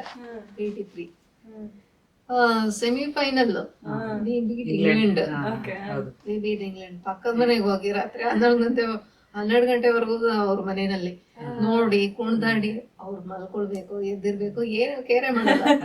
ನೋಡ್ಕೊಂಡು ಆ ಮೊಮೆಂಟ್ ರಿಲೀವ್ ನಾವು ಆಲ್ಸೋ. ಆಮೇಲೆ ಫೈನಲ್ ಇಸ್ ಅನ್ಫರ್ಗೆಟಬಲ್. ಅಂದ್ರೆ ಸೋಲ್ತಾರ ಅನ್ಕೊಂಡಿದ್ದೀರಾ ಎಲ್ಲರೂ? ಫಸ್ಟ್ ಇಂಡಿಯಾ ಬ್ಯಾಟಿಂಗ್ ಆದಾಗ 183 ನೋಡಿದ್ರೆ ನೆನಪಿದೆಯಾ? ವರ್ಲ್ಡ್ ಕಪ್ 83 ಫಸ್ಟ್ ಇನ್ನಿಂಗ್ಸ್ ಆದ್ಮೇಲೆ ಇಂಡಿಯಾ ಸೋಲ್ತಾರ ಅನ್ಕೊಂಡಿದ್ದೀರಾ? ಸೋಲ್ತಾರೆ ಅಂತಾನೆ ಅನ್ಕೊಂಡಿದ್ದೆ. ಬಟ್ ಒಂದೊಂದೇ ವಿಕೆಟ್ ಬೀಳ್ತಾ ಹೋದಂಗೆ. ಅದ್ರಲ್ಲಿ ಒಂದಂದ್ರೆ one of the teammate is my classmate Roger Binny. School ಅಲ್ಲ, ಹೈಯೆಸ್ಟ್ ವಿಕೆಟ್ ಟೇಕರ್. ನಮ್ಗೋ ಖುಷಿನೋ ಖುಷಿ. ಕಿರ್ಮಾನಿ ನಮ್ಮವನು, ಬಿನ್ನಿ ನಮ್ಮವನು, ಆಮೇಲೆ ಬ್ರಿಜೇಶ್ ಪಟೇಲ್. ಆಕ್ಚುಲಿ ಬ್ರಿಜೇಶ್ ಪಟೇಲ್ was 3 ಜನ ನಮ್ಮ ಸ್ಕೂಲೇ. Brijesh Patel, Kirmani and Roger Binny. Saint Joseph school, same alumni. Prakash Rai once. ಹೌದಾ? ಜೂನಿಯರ್. ಅವಾಗ್ಲೇ ಹೇಳ್ದೆ ನಾನು ಕಪಲ್ ಗೋಲ್ಸ್ ಅಂತ. ಫಸ್ಟ್ ಇನ್ಸ್ಟಾಗ್ರಾಮ್ ಅಲ್ಲಿ ಇದ್ರೆ ಖಂಡಿತವಾಗ್ಲೂ ಹ್ಯಾಶ್ಟ್ಯಾಗ್ ಕಪಲ್ ಗೋಲ್ಸ್, ಬಟ್ ಅದಕ್ಕಿಂತ ಮುಂಚೆನೆ ಕಪಲ್ ಗೋಲ್ಸ್ ಅಂತ. ಬಿಕಾಸ್ ಒನ್ ಸ್ಪೆಸಿಫಿಕ್ಲಿ ನಂಗೆ ನೆನಪಿದೆ, ನನ್ಗೆ ಯಾಕೆ ಹಂಗ ಅನಿಸ್ತಿತ್ತು ಅಂದ್ರೆ, ನಾನು ಪ್ರತಿ ಸಲ ನಿಮ್ಮ ಮನೆಗೆ ಬರ್ಬೇಕಾದ್ರೆ ಅಂದ್ರೆ ಆಂಟಿನೂ ಅಡುಗೆ ಮಾಡ್ತಾರೆ, ಅಂಕಲ್ ಅಡುಗೆ ಮಾಡ್ತಾರೆ, ನೀವಿಬ್ರು ಸರ್ವ್ ಮಾಡ್ತೀರಾ. ಎಸ್ಪೆಷಲಿ ಆ 60s 70s 80s mind set ಅಲ್ಲಿ ನೋಡಿದಾಗ for a men to accept that ತುಂಬಾ ಕಡಿಮೆ ನಾನು ನೋಡಿರೋದು. ಸೊ ಅಂಕಲ್, ನಿಮ್ಗೆ ಆ ರೂಟ್ ಕಾಸ್ ಹೆಂಗೆ ಅಷ್ಟು ಆಕ್ಸೆಪ್ಟೆನ್ಸು, ಯುನೋ ಹುಡುಗರು ಅಡುಗೆ ಮಾಡ್ಬೋದು, ಹುಡುಗರು ಸರ್ವ್ ಮಾಡ್ಬೋದು ಅಂತ? ಇಲ್ಲ, ನಮ್ಮ ಅಮ್ಮ ಅಂದ್ರೆ ಒಂದು ನಮ್ಮ ಅಮ್ಮ ಕಾರಣ, ಇನ್ನೊಂದು ಎಂಪತಿ ಇದೆ ಫಾರ್ ಹರ್. ಐ ಮೀನ್ ಕಷ್ಟಪಡ್ತಾರೆ, I had to help her ಅನ್ನೋದು ನನಗಿತ್ತು. ನಮ್ಮ ಮನೇಲಿ ಇನ್ಯಾರಿಗಿತ್ತು ಗೊತ್ತಿಲ್ಲ ನನಗೆ, ನನಗಂತೂ ಇತ್ತು ಇನ್ ಪ್ರಾಕ್ಟಿಕಲಿ ಎವ್ರಿ ಆಸ್ಪೆಕ್ಟ್. ಅವರು ಏನ್ ಮಾಡ್ತಾ ಇದ್ರು ಅಂದ್ರೆ, ಏನೋ ಒಲೆ ಮೇಲೆ ಇಟ್ಬಿಟ್ಟು ಇಟ್ಟಿದ್ದೀನಿ ನೋಡ್ಕೊಳ್ಳೋ ಅಂತ ಹೊರಟೋಗ್ತಾ ಇದ್ರು. So I mean that is ಅವ. ಇಲ್ಲಾಂಟ ಆಮೇಲೆ ನಾನು ಬೇಜಾರಿಂದ ಮಾಡ್ತಾ ಇರಲಿಲ್ಲ. I also enjoyed that cooking. ಹಾಗೆ ಶುರು ಆಗಿದ್ದು. ಅದಾದ್ಮೇಲೆ ಏನಾಯ್ತಂದ್ರೆ ಪ್ರತಿ ಸಮ್ಮರ್ ಸಂಡಿಗೆ ಮಾಡ್ಬೇಕಂದ್ರೆ ನನ್ನನ್ನು ಕೇಳಿ ಮಾಡಿ, ನಾನು ಮನೇಲಿ ಇರ್ತೀನಿ ಅಂದ್ರೆ ಅವಾಗ ಮಾಡ್ತಾ ಇದ್ರು, ಆ ತರ ಆಗ್ತಾ ಇತ್ತು. ಬೇರೆ ಇನ್ನೇನಾದ್ರೂ ಮಾಡ್ಬೇಕಂದ್ರೂ ಅಷ್ಟೇ.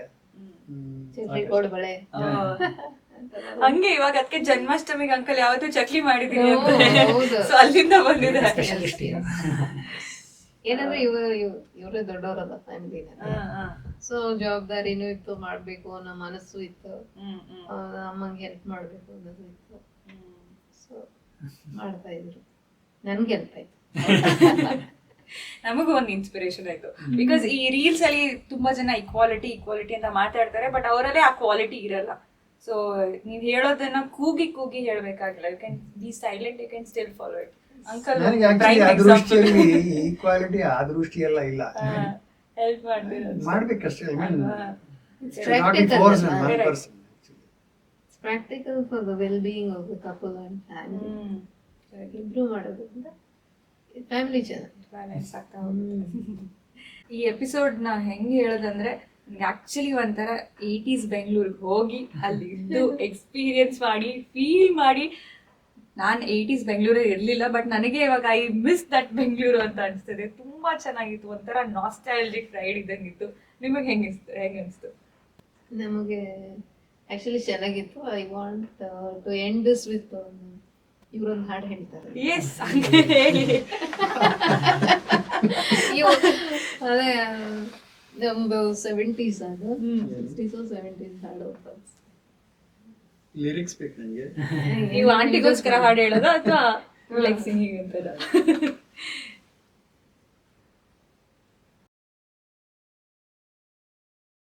ಯಾಕೆ ಈ ಸಾಂಗ್ ಸ್ಪೆಷಲ್? ಏನಾದ್ರೂ ಮೆಮೊರಿ ಇದೆಯಾ? ಅಲ್ಲ, ಅದಕ್ಕೆ ಹೇಳಿದ್ದು ನಿಮಗೆ ಬಿಟ್ಟಿದ್ದು. ಹಳೆ ಕನ್ನಡ ಹಾಡುಗಳು ಇಷ್ಟ, ಸೊ ಅದನ್ನೇ ಯಾವಾಗಾದ್ರೂ ಹಾಡ್ತಾ ಇರೋದು, ಕೇಳಿಸ್ಕೊತಾ ಇರೋದು. ಇವಾಗ ಅವರು ಕರೋಕೆ ಸೆಷನ್ ಆಕ್ಟಿವ್ ಆಗಿ ಪಾರ್ಟಿಸಿಪೇಟ್ ಮಾಡ್ತೀನಿ. ತುಂಬಾ ಖುಷಿ ಆಯ್ತು ನಿಮ್ ಜೊತೆ ಮಾತಾಡಿದ್ರೆ. ಐ ಥಿಂಕ್ ಇಷ್ಟು ವರ್ಷ ನಾವು ಮಾತಾಡಿದ್ರು ಎಷ್ಟೊಂದು ವಿಷಯದ ಬಗ್ಗೆ ಮಾತಾಡಿರ್ಲಿಲ್ಲ. ಸೊ ನೀವು ಸ್ಟುಡಿಯೋಗೆ ಬಂದು ಬಿಸಿ ಇದ್ರಿ, ಬಟ್ ಸ್ಟಿಲ್ ಆದ್ರೂ ಕೂಡ ಫ್ರೀ ಮಾಡ್ಕೊಂಡು ನಮ್ಮ ಮಿಸ್ಟರ್ ಅಂಡ್ ಮಿಸಸ್ ಪಾಡ್ಕಾಸ್ಟ್ ಗೆ ಬಂದಿದ್ದು ತುಂಬಾ ಖುಷಿ ಆಯ್ತು. ನಿಮ್ಗೆ ಹೆಂಗ ಅನ್ಸ್ತು? ನಮಗೂ ಅಷ್ಟೇ. ನಮ್ಮ ಜರ್ನಿ ಇಷ್ಟು ದಿನದ ಕಾಲದ್ದು 80s ಇಂದ ಹಿಡಿದು, ನಮ್ಮ ಪ್ರೊಫೆಷನ್ ಇಂದ ಹಿಡಿದು, ನಮ್ಮ ಬಾಲ್ಯದಿಂದ ಹಿಡಿದು ಇಲ್ಲಿ ಬಂದು ನಮ್ಗೆ ಹೇಳ್ಕೊಳ್ಳೋದಕ್ಕೆ ಒಂದು ಅವಕಾಶ ಕೊಟ್ಟಿದ್ದಕ್ಕೆ ನೀವಿಬ್ಬರಿಗೂ ತುಂಬಾ thanks and love you guys. ನಮ್ದು ಹಳೆದೆಲ್ಲ ಜ್ಞಾಪಿಸ್ಕೊಳ್ಳೋದಕ್ಕೆ ಒಂದು ಚಾನ್ಸ್ ಸಿಕ್ತಲ್ಲ, and also share with you. Thank you so much. Enjoyed it actually. Yes, ಖಂಡಿತವಾಗ್ಲೂ. ಎಸ್ಪೆಷಲಿ ಬೆಂಗಳೂರು ಮೆಮೊರೀಸ್ ಎಲ್ಲ ನಾನು ಅವಾಗ್ಲೇ ಹೇಳ್ದಂಗೆ ಒಂಥರ ಅವಾಗ ಒಂದು ಸೆಗ್ಮೆಂಟ್ ಮಾಡಿದ್ದಲ್ಲ, ಅದು ಆಕ್ಚುಲಿ ನಿಜ ಅಂತ ಅನ್ಸ್ತು. ನಾನು ಅರ್ಜುನ್ ಬೆಳಿಗ್ಗೆ ಎದ್ದು 1980s ಬೆಂಗಳೂರಲ್ಲಿ ಇದ್ದೀವಿ ಅಂತ. ಸೊ ವಿ ಹೋಪ್ ನಿಮಗೂ ಈ ಎಪಿಸೋಡ್ ಇಷ್ಟ ಆಗಿದೆ ಅಂತ. ಆಗಿದ್ರೆ don't forget to like, share, subscribe and ಪಕ್ಕದಲ್ಲೇ ಒಂದು ಬೆಲ್ ಐಕನ್ ಇರುತ್ತೆ, ಅದನ್ನ ಪ್ರೆಸ್ ಮಾಡಿದ್ರೆ ಮತ್ತಷ್ಟು ಎಪಿಸೋಡ್ ಬಂದಾಗ ಟಕ್ ಅಂತ ನಿಮಗೆ ನೋಟಿಫಿಕೇಶನ್ ಹೋಗುತ್ತೆ. ಅರ್ಜುನ್, ಏನಾದ್ರು ಹೇಳಕ್ ಇಷ್ಟಪಡ್ತೀಯಾ? ಟಕ್ ಅಂತ ನೋಟಿಫಿಕೇಶನ್ ಅದಕ್ಕೆ ಸಬ್ಸ್ಕ್ರೈಬ್ ಮಾಡಿ Mr and Mrs podcast. Yes, next episode ಅಲ್ಲಿ ಭೇಟಿ ಆಗ್ತೀವಿ. ಅಂಡ್ ನಿಮಗೆ ಯಾವ್ದಾದ್ರು ಗೆಸ್ಟ್ ನ ಈ ನಮ್ಮ ಸ್ಟುಡಿಯೋ ಕರೆಸ್ಬೇಕು, ಇಂಟರ್ವ್ಯೂ ಮಾಡಬೇಕು ಅಂತಿದ್ರೆ ಪಾಡ್ಕಾಸ್ಟ್ ಅಲ್ಲಿ, ದಯವಿಟ್ಟು ಸಜೆಷನ್ ನ ಕಾಮೆಂಟ್ ಬಾಕ್ಸ್ ಅಲ್ಲಿ ಕಾಮೆಂಟ್ ಮಾಡಿ. Will work on it. Number ಎಲ್ಲ ಇದ್ರೆ ಅದನ್ನು ಶೇರ್ ಮಾಡಬೇಡಿ, ನಮ್ಗೆ ಈಸಿ ಆಗುತ್ತೆ ಕಾಂಟ್ಯಾಕ್ಟ್ ಮಾಡೋಕ್ಕೆ. ಸೊ ನೆಕ್ಸ್ಟ್ ಎಪಿಸೋಡ್ ಅಲ್ಲಿ ಸಿಗೋಣ. Until then, stay tuned to Mr. and Mrs. Podcast, powered by Vidatri Farmers Family Enterprise.